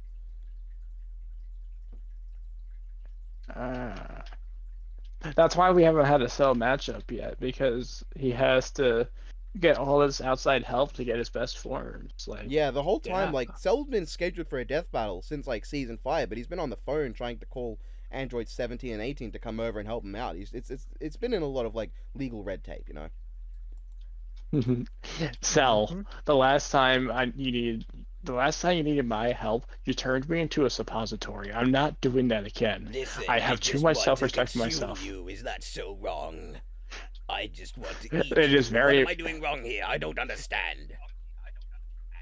I think that in itself should tell you why it's so wrong. But you know what? You're a fucking bug creature. I feel like your sense of morality is really different. That seems a bit prejudiced to me. I'm an android like you. Never mind your side. Listen, no one asked. If I were like you, I would kill myself. That's all I'm saying. I tried. That's why I'm trying to fight Super Skrull. I thought it was Do people still not agree? Yeah. I want to fight Super honestly, Scry because that always goes well. A cape shit character against Dragon Ball. It always ends well for Dragon Ball. Yeah, listen, I've been in the waiting list for Cyborg for 7 years now. I've given up hope at this point, and quite honestly, I do not care. I'm going to tend to my island, tend to my animals, and not get thrust into another tournament of power. I've been trying to live my life. Cyborg is really funny. You're stuck in... because I can't think of a single character who he could hack who he wouldn't just automatically win by hacking. It's literally just the beginning of Genos versus War Machine, but nope, that's it. Yeah, it's like he just hacks. Like if you did Cyborg versus 17 and Genos and like all them at the same time, he just hacks them all. He just wins. He downloaded all of the internet, all of it. Yeah, and he survived. Oh. Like that's the most impressive feat of mental durability in all of fiction, aside from when Lucifer relived the entire events of the universe. Cyborg, what happened? E621. I would not download the entire internet into my brain. That sounds awful. Mind of steel. Cyborg, are you okay? Raven team leader. Did you just call him Cyborg? Did I? Cyberger? So yeah, Clayface Sandman. It's a good block. They go into a lot. There are a lot of abilities I think that most people probably didn't even know these two had. I think the hilarious thing is that Clayface's like big win con, as far as I would see it, is one of the abilities that I think most people probably didn't know he had. Yeah, and it also made him win because even though Sandman completely blew him out of the water in stats, can't kill him. Which I like. So I yeah, like that this is like one of the only street tier matchups in Marvel DC where like the fact that Marvel is just stronger in the streets doesn't actually matter because it's more about their abilities. Yeah, and that's cool. Yeah. I really like this matchup. I just don't like thinking about Sandman because it reminds me of that one time he popped Spider-Man. Yeah. Why did they do that? Anyway, I do. Why like... do comic book writers like killing? Why do I do like comic book writers like killing off their characters? Clayface just ate some rocks one time, and now he can beat Sandman. That's really funny. Yep. Rock. How does quartz give you electric powers? Who knows? It just does. I mean, static got electric powers because super gas. Yeah, but like that's slightly more sensible because it's it's super gas. It's not just normal gas. Yeah, super gas. Yeah, like this is a cool matchup. I like this blog. I like the outcome. It is exactly what I thought it would be, especially after talking with Bang for so long during the years he was away. This ended up going pretty much exactly how I thought, except instead of the win con being absorption, the win con was electricity. Like the fact that Akil sided the DC character, that's insane. Yeah. And no votes for poor Sandman. So tragic. I like the image they chose for the winner screen. Like he's so proud. He's like, "Oh, I won! I want to thank everyone that helped me get here. Who wrote that comic where I had the electric powers?" I'd like to thank the Academy for never putting me in any real good adaptations. Poor Clayface, but it's cool to see him win. Yeah, I kind of prefer Sandman, but also I prefer Batman a franchise as a whole to Spider-Man. So seeing them win once against them feels nice. It's nice to see a Batman win against Spider-Man, yeah. Because like I know people love to debate Mysterio versus Scarecrow, but like, oh man, I wonder who's gonna win. I'm just imagining like Scarecrow, like pulls out everything. Take my toxins. Oh, right, you have a fishbowl, and then just slaps him once and dies. Honestly, it's just versus animation wise, it would be so funny to suspend my disbelief if Mysterio is like falling for all this and he just reveals, oh, I was just faking it. I didn't want to make you feel bad. Mysterio just like casually walks up and just like forward smashes him in the face, and like Scarecrow just like falls over, just ragdoll instantaneous. Scarecrow's just like, how did you do it? And he's just like, I have this giant. I'm surprised you did not notice that there's no air holes or anything like that. How do you breathe? That isn't. How do you breathe? And then Mysterio dies on the spot. Yeah. I have not considered this design flaw, and he just Family Guy poses. He just explains like, I just do it. No, how do you breathe? Why'd you fucking explain it to me? I do. I like a doctor to you.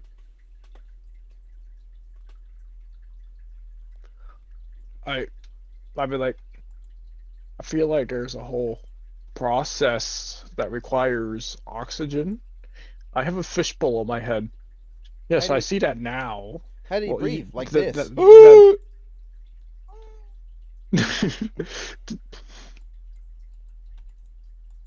Mm-hmm.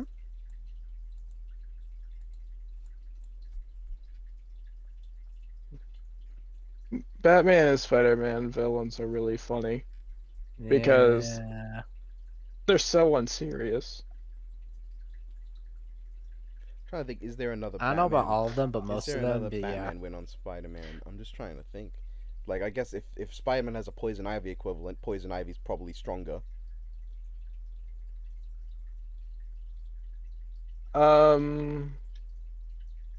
want to say, a plant-based Spider-Man villain? it doesn't have to be plant-based specifically. I seriously can't think of another one that Batman wins, so...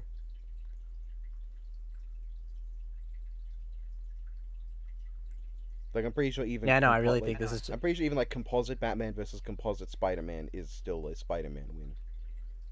Yeah, no, he still slams, which, like... Oh, yeah, nice and dipshit. Check this out. Fires in, like, the full power of the multiverse. I have a suit for everything, Bats. That sounds familiar. Okay, this is a little bit of a side note, but I honestly but them saying that Batman would have no counter to a hack is kind of like the most insane thing ever to say. that episode is kind of insane in none of the ways it was meant to be when you think about it. The watchtower is under attack. I know. He did respond to me immediately. I'll destroy it, and then he cannot destroy it himself. I'm not giving you the privilege. You want the watchtower? Take it. Oh. That's why I like the idea of what would really happen is after he hits Tony with the tower, Tony just stops attacking because it's like, well, job done. Batman's just standing there in the desert in the Hellbat, like, wait, what? Huh? Where'd you go, bro? Oh God, my metabolism. Oh, hot burn. You know, the funnier thing to me is that Batman, like, since it's Batman, he had to have known that was like a robot clone, so he destroyed the watchtower for nothing. Yeah. It's just, oh man, the idea that, like, oh no, I'm being hacked. I know, I'll let it happen. He'll never see it coming. And afterwards, Tony's like, you know what? Fair play, Bruce. I did not see that coming. I really thought you'd fight back there. He just hacks. No. The reason he just goes to response to the reason he's just surprised is like, oh my God, that actually worked. The hacking thing was meant to be a decoy. I didn't. Huh. And then later when he hacks the entire Hellbat, and Batman's only solution is just keep punching forward, and Tony's like, wow, you really got nothing, huh? Damn. No. He says, what are you doing? Are you stupid? I know, I'm Batman. Like, I know people, like, banged on about the final Batsuit and all that, and how, you know, some people were later like, oh, it's really not that impressive, it's only Herald tier like the Hellbat. And I'm just here thinking, yeah, well, I mean, at least that was another Herald tier thing you could have jumped into after the first thing got hacked. You could have tried that, huh? Yeah, I could. I guess not. No, you could just not do that, you know? Still sad the Batcavatron never showed up. Yeah. Okay. Probably move on. Yeah, we can move on to where the official ordeal. Yeah. Speaking of comics, kind of. Let me take you for a ride. Woohoo! Let me take you for a ride. I don't remember playing that game back. Oh. No, not you. I wasn't talking to you, mate. No. Go off. Oh, okay. You don't remember. You don't remember anything, actually. I have taken your memories. I remember when I played that back in the day, it was like on the App Store, and they just had the whole game there. It was like really fun to play and mess with, and just like all the characters and the music and everything. It was just so much fun. And then they got removed one day, and then we couldn't play it anymore. And it was just like, damn, this game is just extinct. But then all of a sudden, it's like, just casually Nintendo Direct, just like, oh yeah, man, Marvel vs. Capcom's back. And just breaks the collective minds of like all those Marvel vs. Capcom fans. It was so funny. Did you see Maximilian Dude's reaction to it? No, I saw, that was the first thing I saw. He was, cause like, the way he described it is like, I felt like I lost a loved one.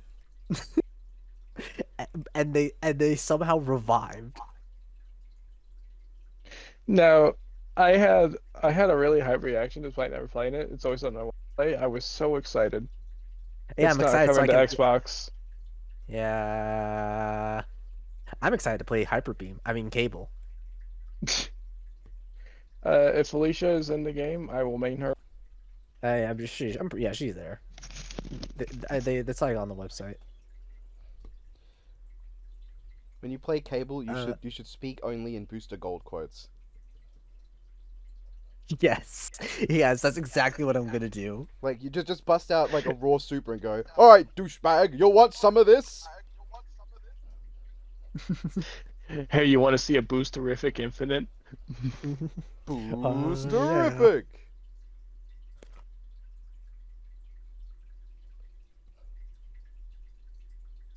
Yeah. Anyways, yeah, Marvel's Capcom Collection. I guess this opens the opportunity for future Marvel's Capcom games. Please put Osuros in one of them. Holy God, please. Mid. Even funnier, just put Asura in Street Fighter 6. I just want to see how people would react in the Versus community. I will literally download Street Fighter 6 on the spot.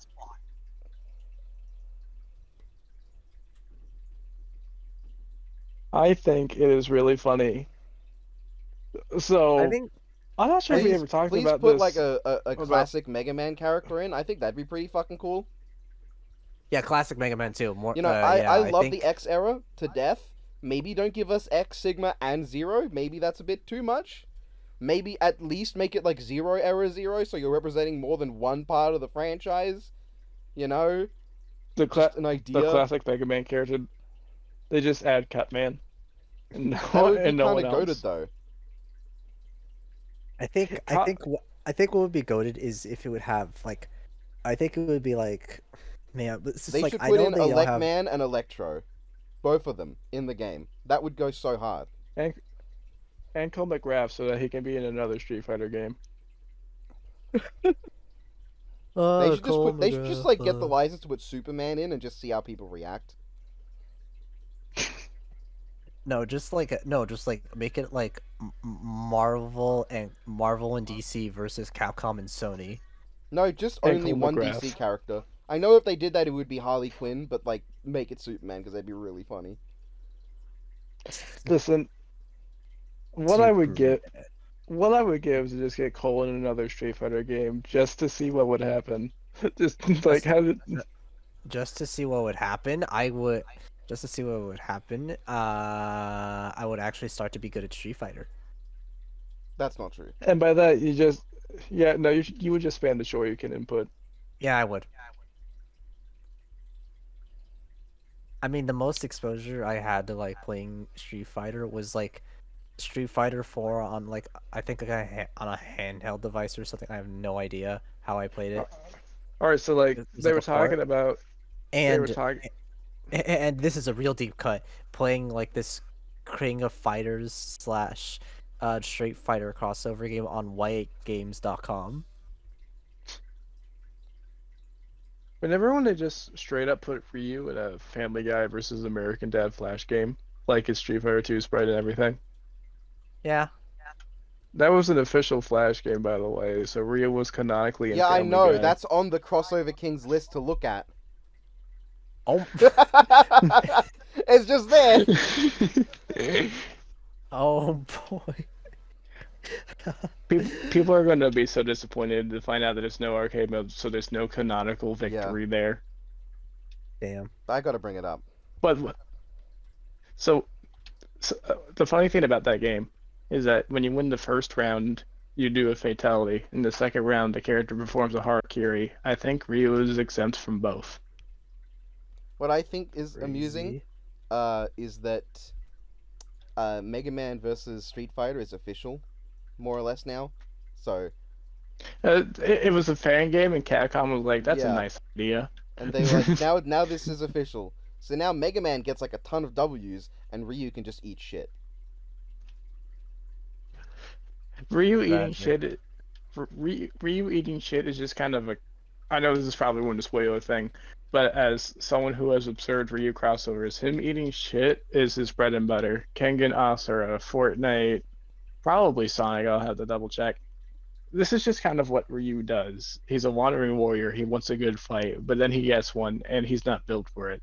Well, I'm going to be the one actually looking through all of his crossovers, so I'll be able to tell you how well it goes for him in the long run. I think from the immediate characters that comes to mind, he will be at the bottom rung, and I am sad because he's my comfort character. Xenomorph. I'm planning to do Predator and Alien Predator in the same video. One of them is putting the other in the bottom row. And it's going to be Predator putting Alien in the bottom row. Because they kill Xenomorphs en masse. Like, yeah, I'm going to ignore the comics, because if I use the comics, it would be like 100 Xenomorph losses to like 7 wins. Because Xenomorphs just die. Just massively. But it's already going to be a huge amount of losses. Because, I mean, one of them is like Aliens versus Green Lantern. Basically, it's like, because like I remember playing a lot of Alien versus Predator games back in the day, and they are just treated as like the ones who get their asses beat so many times. And yeah, I'm, like, I'm also going to ignore the video games because I mean, if you counted every single one you kill, that could rack up to probably, I would say maybe even like to like. I would only include one loss for them overall, and then only like bosses. But with the amount of games there are, that's still gonna be a lot of losses. And they just lose to Sega outright because they made a dog game. I wonder if they'll have a. I wonder if they'll have a 0%. I think that'd be funny. No, no. Oh my god. I know the Xenomorphs won't have a 0. They kill, like several predators throughout. They kill 2 they have predators. To have at least one more. They kill 2 predators. Yeah, they kill a couple. Series.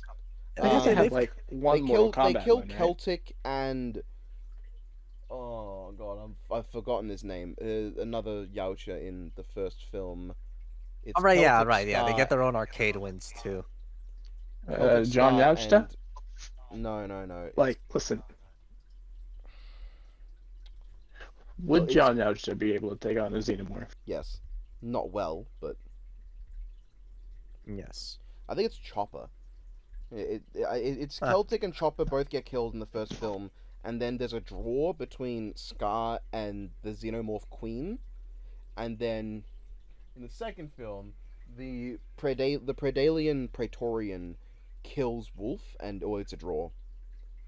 But the Alien vs Predator Requiem is just like Predator Wolf running around the fucking city, just slaughtering Xenomorphs. Just like, the one good thing about that movie is Wolf, because he's just the GOAT. Like, he's this old Yautja who's no longer got it in him to fight well, so he doesn't, like, go on standard hunts. But when it's cleanup time, he sets up all these traps. He's like, I'm hunting, like, a trapper. I'm gonna put up all these things, these xenomorphs, they're gonna take them on 1v1,000,000,000, and they're just gonna die. Because I'm that guy. And then he fights the only Predalien Praetorian in the entire franchise. The strongest of the entire xenomorph species aside from potentially kings and emperors and empresses and all that. And he just... It's a draw. It can't kill him without also just ending up dead itself. Like, that's wild. And this is Wolf in, like, low-level armor. He's not... Like, he's a Spearmaster. He should have, like, Phoenix armor that he's just not wearing. Because that what didn't exist at the time. But, like, retroactively, it looks like he just decided, nah, I don't need that. I'm too good. I don't need that shit. Armor that's, like, immune to everything, all this... I don't need that. Yeah. Well, anyway, this sounds like a lot of murder. I think we should take him to court. Segue. The matching matchup. So this is gonna be what? So this time, okay. Hell at him, Justin. Okay. So this time, we are doing the Battle of Wits, which does not bode well because none of us here are smart. Okay. But hey, lucky for us, neither are these two. Yeah. 4. Well, 3 out of 4. Anyway, we're talking about Phoenix Wright versus Makoto Naegi. Yep. And the scenario for this is that Larry Butts did something stupid again, and Phoenix has to defend him. And if something smells, it's always the Butts. And if the scenario is if he exposes him, then that will land it on Makoto Naegi, and he can't let that happen. Why? We don't know. He just can't let it happen. So he's going to be in court, prosecuting against him with the help of Kirigiri and Byakuya. Oh yeah, also Edgeworth is the prosecutor. Wait, is it Edgeworth? I mean, if it's any other prosecutor, like if it's Winston, then Phoenix wins. Doesn't matter what Naegi does.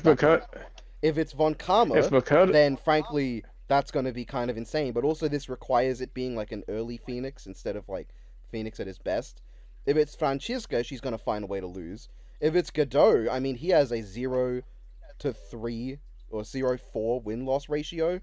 So Godot's actually kind of bad at it. No, it would be so funny if it was Godot. Just like, I'm going to prosecute. He did not kill this person. Yeah, you did. Oh yeah. Oh yeah. I did do that, huh? Yes. Yeah. Okay. Yes. Yeah. It would be Edgeworth, and then Makoto will have also helped the Kirigiri as well, and Byakuya is also there. Well, Phoenix will I like also how you have to say that Byakuya is also there. He's not actually really helping. I mean, he'll help when he needs to, but like, let's be honest. He'll just make it worse for Makoto. If this sounds like it's against Phoenix the entire way through, don't worry. This is normal. There. And don't worry, we'll give Makoto Byakuya. You might think, isn't that an ally? No, he will just make it worse for him. He is an ally at the end, but for most of this trial, absolutely not. Mm-hmm. Because the thing is that Byakuya would have so much he wouldn't admit this, right? But he'd have so much confidence in Makoto that he'd be like, there's no way he's losing. I can afford to fuck around with him. Like, that's the way Byakuya thinks. He genuinely believes in Makoto's abilities, but he's also, by the end, but he's also the kind of guy he's just gonna fuck around with him. Mm-hmm. Yeah, but don't worry, Phoenix will have Maya and Mia help him out, so that balances out. And also, he has speaking powers as well. In case you're wondering, why isn't Makoto the prosecutor? Because the second he steps in that thing, the judge is going to be like, "You go to law school, get out, leave." That's where Kirigiri comes in, and if it's Kirigiri versus Phoenix, like 1v1, there is no discussion. Kirigiri's going to win, so we have to shackle her by giving her Byakuya and Makoto.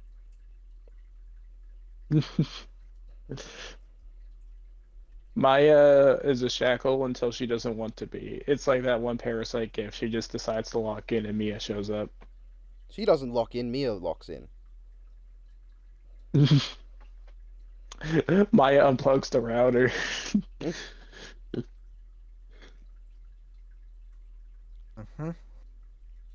So I think the biggest obstacle for Makoto has nothing to do with anything that he could do, but whether Edgeworth's feelings for Phoenix seeping in at some point, as they tend to. I mean, we have seen before that if Edgeworth is convinced that actually the person at the stand is guilty, he will like aid Phoenix. Like it's not automatic, but Rising from the Ashes or Rise from the Ashes, that one I think is meant to take place like at the peak of both of their careers. So it's like after the events of the trilogy, and that clearly shows that once Edgeworth is convinced that Gant is responsible, he goes out of his way to help Phoenix, even though they can't directly communicate on how they're going to do it. I thought about this. We're making Larry the culprit and Edgeworth the prosecutor. Those two have history as well. So I think Edgeworth is going to absolutely make sure that he gets the guilty verdict. He does not want to see that fucker. I mean, well, he would definitely come across that way. He genuinely is. Like, he genuinely does acknowledge Larry. It's not even appreciated. I did have to pause there for a second. I did have to consider what I was saying there. It was like, hold on, let me think about this. You're so fucking lucky for childhood friends. Yeah. Okay, but for what we're both bringing to the table, so Phoenix is a goddamn liar. Like he will just speak out of his butt and just somehow work his way into being the truth. What do they bring to the table? Phoenix shows off his attorney's badge. Look at this. Hey, look at this kid. I just love, because like I had this perception that Phoenix was like, and I feel like a lot of people who have this perception that Phoenix is like a really good lawyer, like who uses like solid evidence and like tries to track down a culprit, which like, I mean he does to an extent, but most of the time it's because he lies his way through and just kind of BS's his way out of it because he doesn't really know most of the time, and it's really funny. A lot of Phoenix's style is just constantly diverting attention away and chipping away at unimportant points to try and find an opening. That is Phoenix's strategy, is never to come in with, here's the evidence that this fucker didn't do it. It's, what's your evidence? Okay, well, let me nitpick that for a couple minutes. Alright, so now we've established there is the smallest implication of a doubt. I'm gonna lock in on that one point. I just realized that there are several versus debaters that I can equate this to, but I do not want to say their names. That is. Well, in versus debating terms, Makoto is the guy that lets everyone else talk, and then when someone says something he thinks is wrong, he goes, actually. Yeah, but like Makoto, I don't know if I would say he's similar. What? In that way, you could argue the two are very similar in their approach.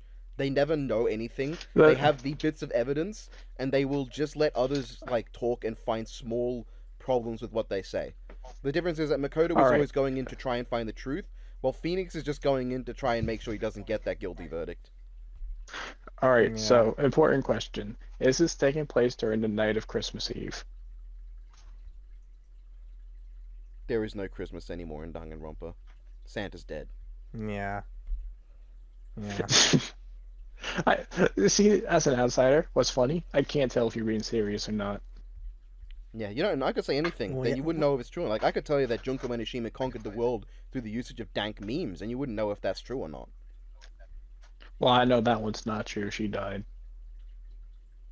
Fair enough. Yeah, but I could only imagine what Kyoko just thinking in her head. Why is he just focusing on just the most random things ever? I thought this guy was a lawyer. No, I think she would immediately. She would immediately peg what his strategy is, and she'd go, "That's interesting. We're gonna have to rethink how we go about our testimonies." And she would create the most airtight fucking testimony. And Edgeworth would be like, "Holy shit! Even I wouldn't have come up with that." And she's like, "Yeah, well, get good." And then Byakuya happens. Yeah, and then Byakuya. Yeah, we go like, all right. Edgeworth comes in and he's like, all right, Byakuya, I've got a very, very clear outline for what you need to do. Just say exactly these words. And Byakuya's like, I will consider it. And then he goes out and he's like, just making up shit on the fly. And Edgeworth is in the fucking prosecutor like little desk, and he's like constantly doing like the shock animation repeatedly. Just the angry pose all the time. Excuse me. I don't imagine, know what I just heard. And you gotta know what's gonna happen is witness, state your name and occupation. I'll do that if I feel like it. State name and occupation. Wouldn't you like to know? State your fucking name and occupation. If you do not know already, then that is your problem. Just at the end of the testimony, he's just like, I don't know what I just heard. All I know is that it's coming out of Gumshoe's paycheck. I just imagine Phoenix like, objection! How do you explain this discrepancy, Mr. Togumi? Well, it's quite simple. Tell them, Naegi. Makoto's like, what the fuck do you mean tell them? You're the one understand! But yeah. And I feel like that alone would just like indirectly somehow lead to the truth without even them like attempting that. I think Larry's just left the courthouse like 5 hours ago by this point. Larry's having constant heart attacks from the ways that the Danganronpa team go about it. Because when Kirigiri's on the stand, Larry's like, oh shit, I'm absolutely getting convicted. And he's like, yep, I've accepted my loss. And then Byakuya comes in, says the most off-the-wall, objectively false shit that even Larry picks up on. And he's like, wait, I have a chance! And then immediately gets shut down. Oh my god. Alright, so what makes or break this entire scenario? Would Larry find Kirigiri hot? Yes. Phoenix is fucked.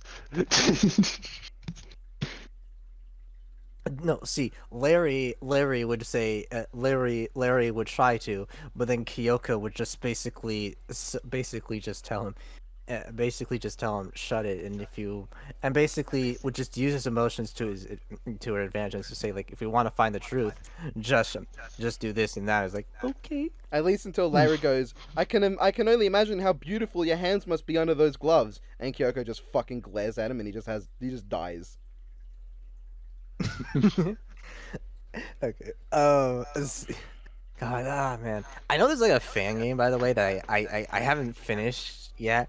It's like it's still in development. I don't know how far it is, but like they made like a whole like crossover game with basically Ace Attorney, but DR characters are there. And from what I saw of it, it looks so cool.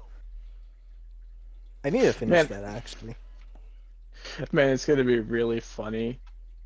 If Larry gets convicted, they're going to think, oh, he's going to get sentenced to murder by the giant bear, and then the judge is just like, all right, 12 hours of community service. You remember the bit where Edgeworth just says objection, but like he doesn't shout it, he just says like lowercase letters in the text box, just like objection. You know that bit? I know Hypo should know what I'm talking about. Yeah, I remember. I remember that. I'm just imagining one of the times Byakuya says something wrong, Edgeworth's just like, no, that's wrong. Like, he doesn't even say objection, he just goes, no, that's not true. Like, he's shooting himself in the foot, but he's so sick of this bullshit that even he's like, could you just stop? Just stop, man. Yeah. Byakuya, that's not testimony. That's a BuzzFeed article, word for word. I just looked it up on Google.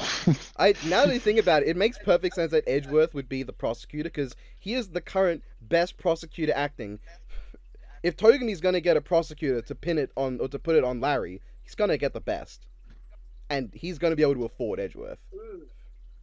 It would be really funny. Larry sees Edgeworth, he's says like, hey, how's it going, dude? He's could be better. You just see Edgeworth shaking like 50 billion yen. 50 billion yen. 50 billion yen. And Larry's like, what are you going on about? And Edgeworth's like, he's paying me how much? And you just see Edgeworth just like instantly goes to his completely neutral pose. He's like, Larry, could you ever pay me 50 billion yen in your lifetime?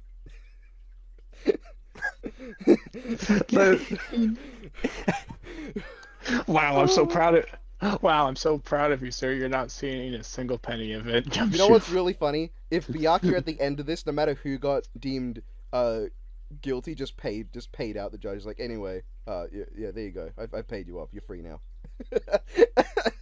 Because neither of you was the culprit. I already knew that.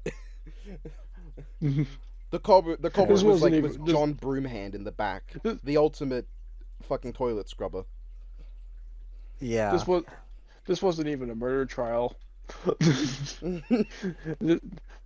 No, that would be the best part because like they all go into like this pretense that it's a murder trial, but then Larry clarifies, "Oh, no one died." Oh, the guy's not dead. No, this was just he's just got a sprained ankle. This was just yeah, this was just shoplifting, and some guy got pushed in the getaway, which is really funny because the culprit, fell down a flight of stairs immediately after it got turned into America's Funniest Home Videos, even though we're in Japan. It should be someone like injured, like they're in hospital, but they're going to be completely fine. And the only person who knows that is Larry, and Larry just never picks up that they think it's a murder case. And while Kirigiri is certain that it's not a murder, the whole time she's just like, I want to see where this goes. I want to see if they'll figure it out. That would be great. I guess this has been the most fun debate so far. We haven't even tried to say who wins. We've just been making a fan fiction instead. I know it's because this type of scenario you go way more. Did you know this the whole time? Of course. Why didn't you say anything? Well, I knew you'd come to the right conclusion. That's just exactly. That's exactly what she'd say. Yeah. And then she would say it again after the dramatic break in the middle of the chapters. Oh yeah, right. Yeah, Mia would absolutely have like a talk to just get information in between the recesses with Kyoko, and they would just be like, yeah, makes sense. And then she just rolls along with it while also giving Phoenix hints. No, what was really funny to me is Makoto and Phoenix is just like, hey, your testimonies are really solid, but you're trying to frame an innocent man. I'm sorry. I just have to protect everyone. I can't let them win. What the fuck are you talking about? But I guess in an intellectual battle, obviously the main thing for Phoenix that's gonna keep him here is the magic brace and Magatama, yeah, because he'll be able to pick up on who's lying or not, and obviously even with her testimony being airtight, he will be able to see through it certain details. Yeah, but imagine he sees the fucking psycholocks on Kirigiri and he sees 59 of them and he's like, you know what? Can we get someone else in the witness stand here? that's oh man. I don't know if I can do this one. That's more locks than I have fucking evidence here. Because I don't think he would be able to take down Kyoko in intellectual directly, but using the Magatama and evidence to other much more manageable witnesses and evidence, I feel like he could eventually overcome her. Because obviously Kyoko's smarter than him. I think he might reach a point where Kyoko's impressed enough that she'll just break them herself and be like, all right, I'll tell you what I know. No. You were talking about the whole Cyclock thing. I'm just thinking of, all right, Larry, so what were you doing? I was waiting for a date. How did that go? It just shows his proof is just Kirigiri's profile, and they just all break, with Wendy. Now imagine Edgeworth and Phoenix throwing the Magatama back and forth between each other in the courtroom, because they're teaming up on the Psycholocs against Kirigiri.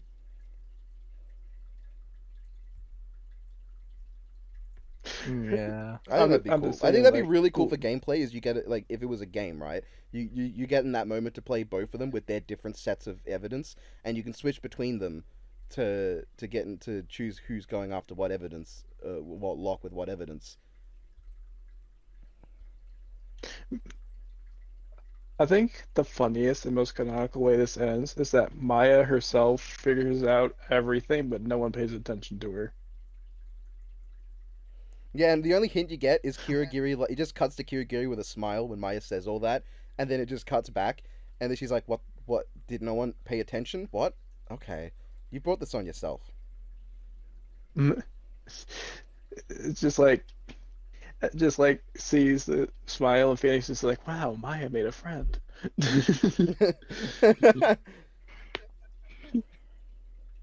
Hashtag wholesome. Yeah, Maya just offhandedly says, "What if I don't know? I feel like that knife couldn't even kill someone. Are we sure?" And Edgeworth is like, "No, it's very clear that the person is dead." As seen in this autopsy report. And then Phoenix is like, "What's wrong with what's happened to the autopsy report?" "Oh, well, unfortunately, Detective Gumshoe damaged it while bringing it to me. However, enough is visible to clearly tell that the victim is dead." And then Kyugyo is like, "Yeah, here's the rest of it. This is not." It's like all this is going on, and literally the victim is in the back of the courtroom just looking disappointed. Mm-hmm. That'd be great. Gumshoe, quote unquote, damaged it. All he did was cause a little bend in the corner of the document. he accidentally deleted it on the computer before he printed it out. I'm sorry, pal. I was distracted by this new mascot. That's the moment where Byakuya and Edgeworth bond, where Byakuya's like, "Ugh, how do you put up with this guy?" And Edgeworth just breaks character like, "I know, right?"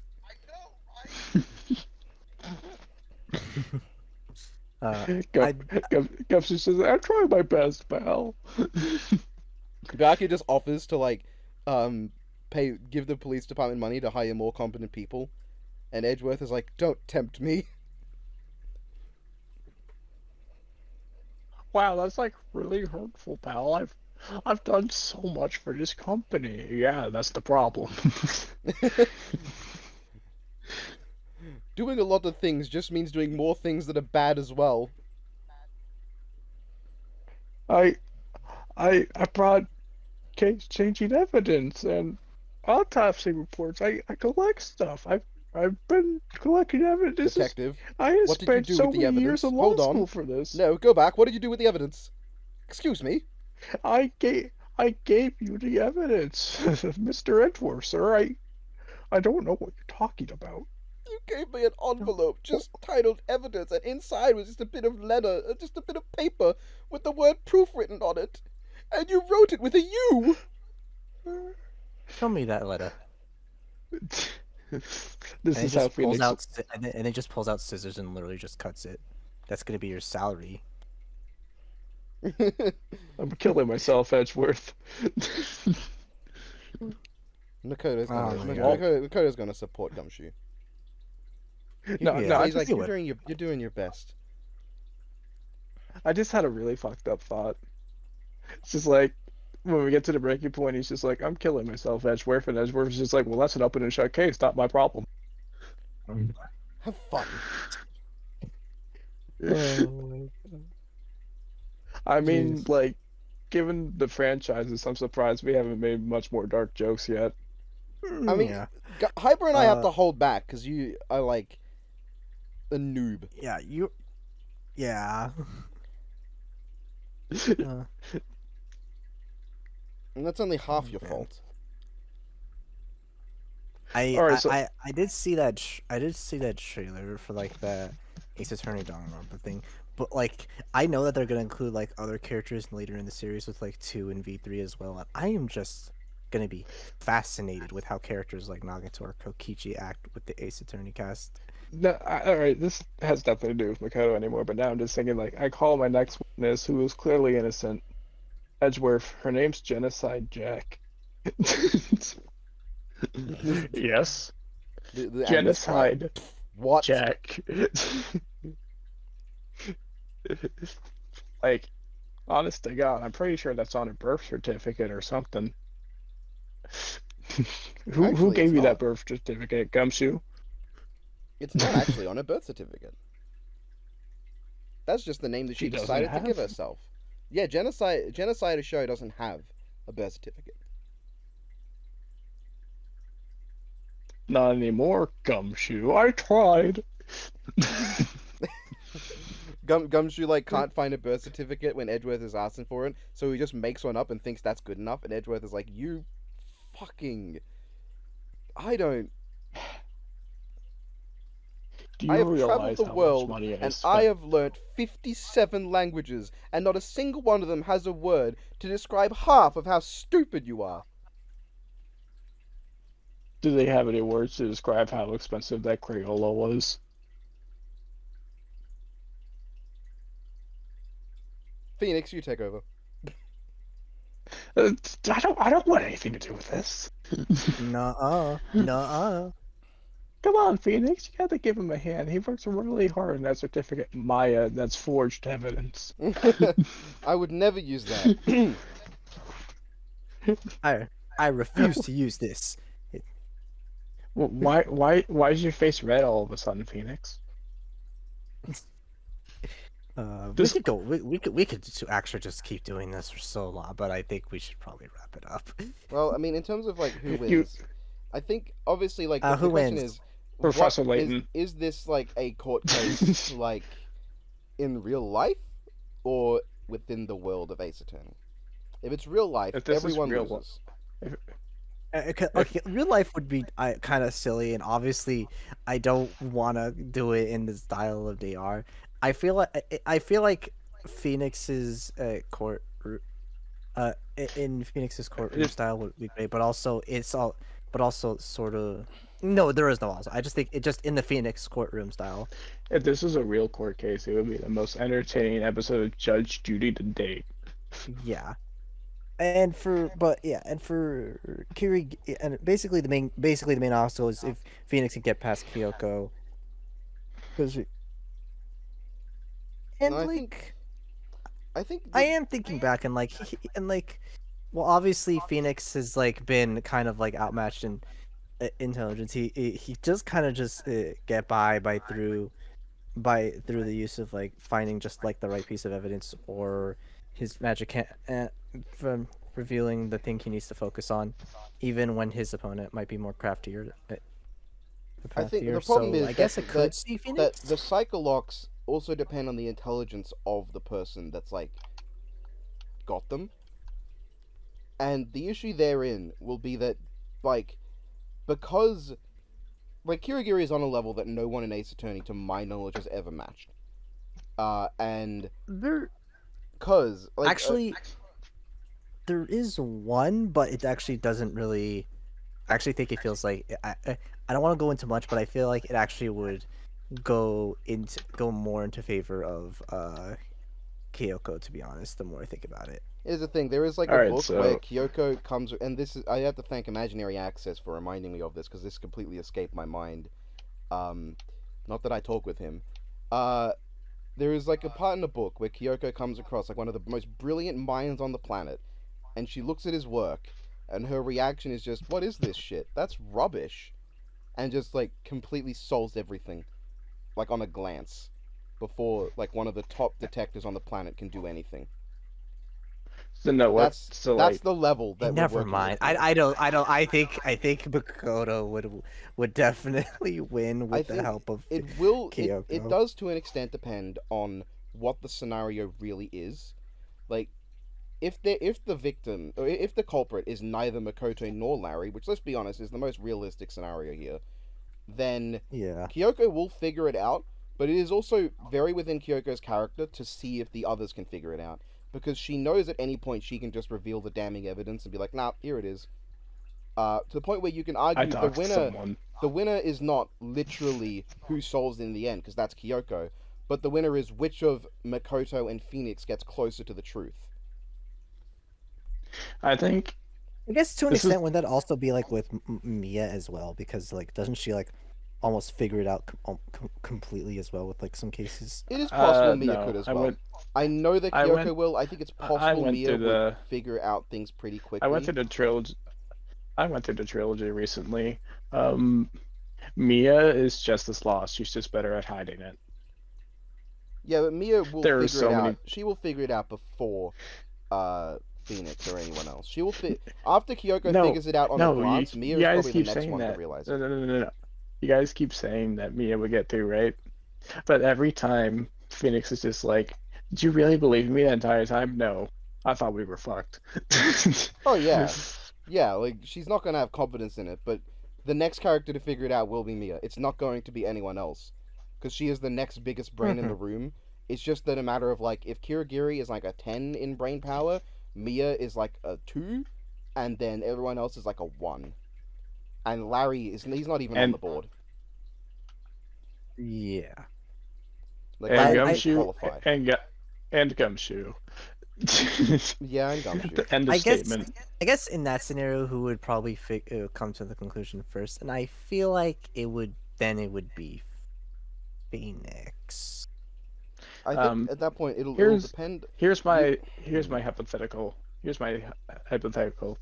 So, like, the pieces are coming together.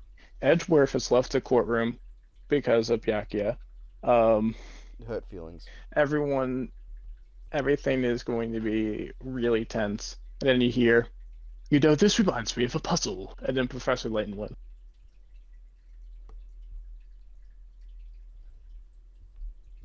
What I think would happen is, I think Makoto and Phoenix will figure it out at about the same time, to be honest. So the real question now, pivoting it again to give us an actual winner, would be who would contribute more to figuring it out, in which case it would probably be Phoenix, just because he is more proactive in Makoto is more Phoenix is just more proactive and more abrasive. He would be bringing up more things more often, while Makoto would be giving more time to let others talk. Yeah, that's kind of how it rolls. I think the way it'll go is when the most damning evidence comes out to lead them to the truth, Makoto and Phoenix will realize it at about the same time. Edgeworth might take a little bit to realize it. Byakuya is going to depend entirely on the nature of the crime. If it was a crime that was built more on someone trying to come up with a logical solution, Byakuya will probably solve it before the others.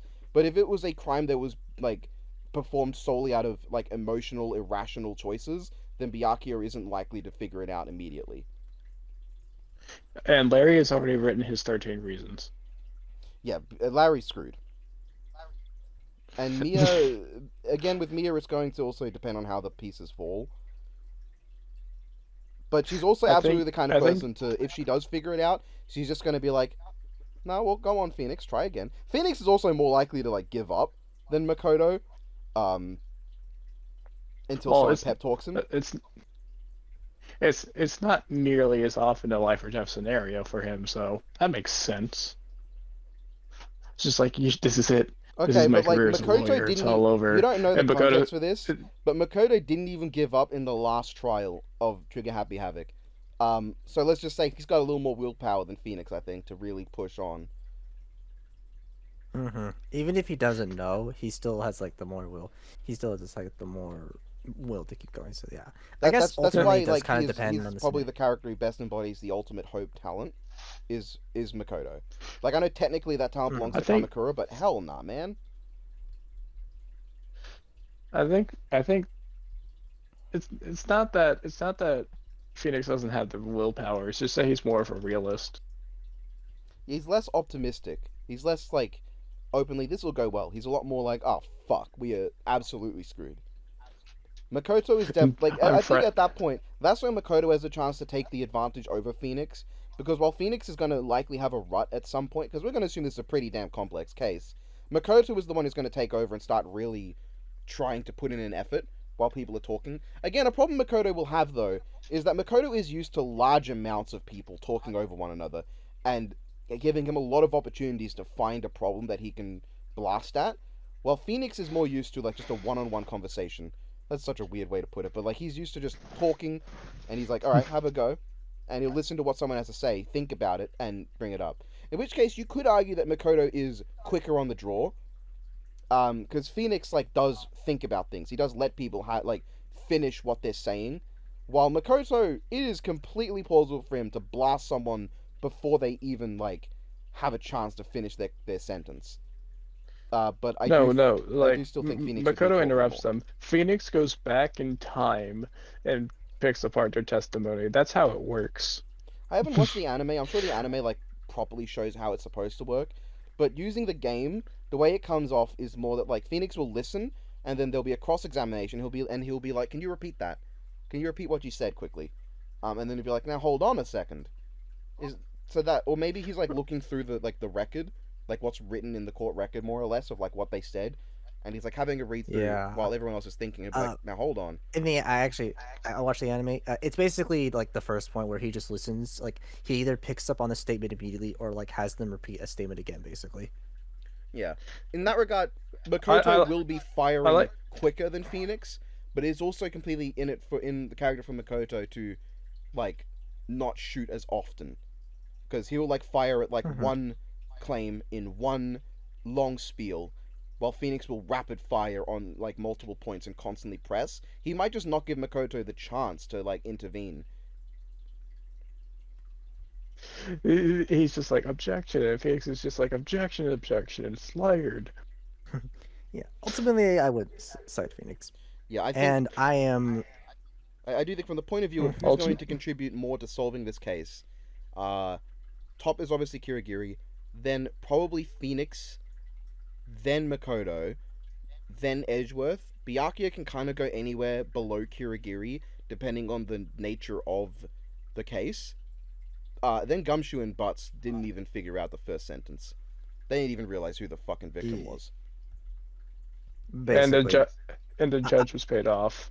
Yeah, the judge was paid off. I am looking forward to see how that full-on Ace Attorney Danganronpa crossover fan game goes along, because there are a lot of ideas I saw in that trailer that they showed up, but man, a full-on thing with this sort of stuff it's just very fascinating and interesting. So anyway, ultimately at the end of the winner is Donkey Kong.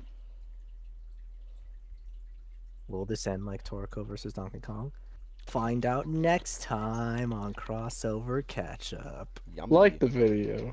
Like the video, everyone. Goodbye. I'm going to stop recording now.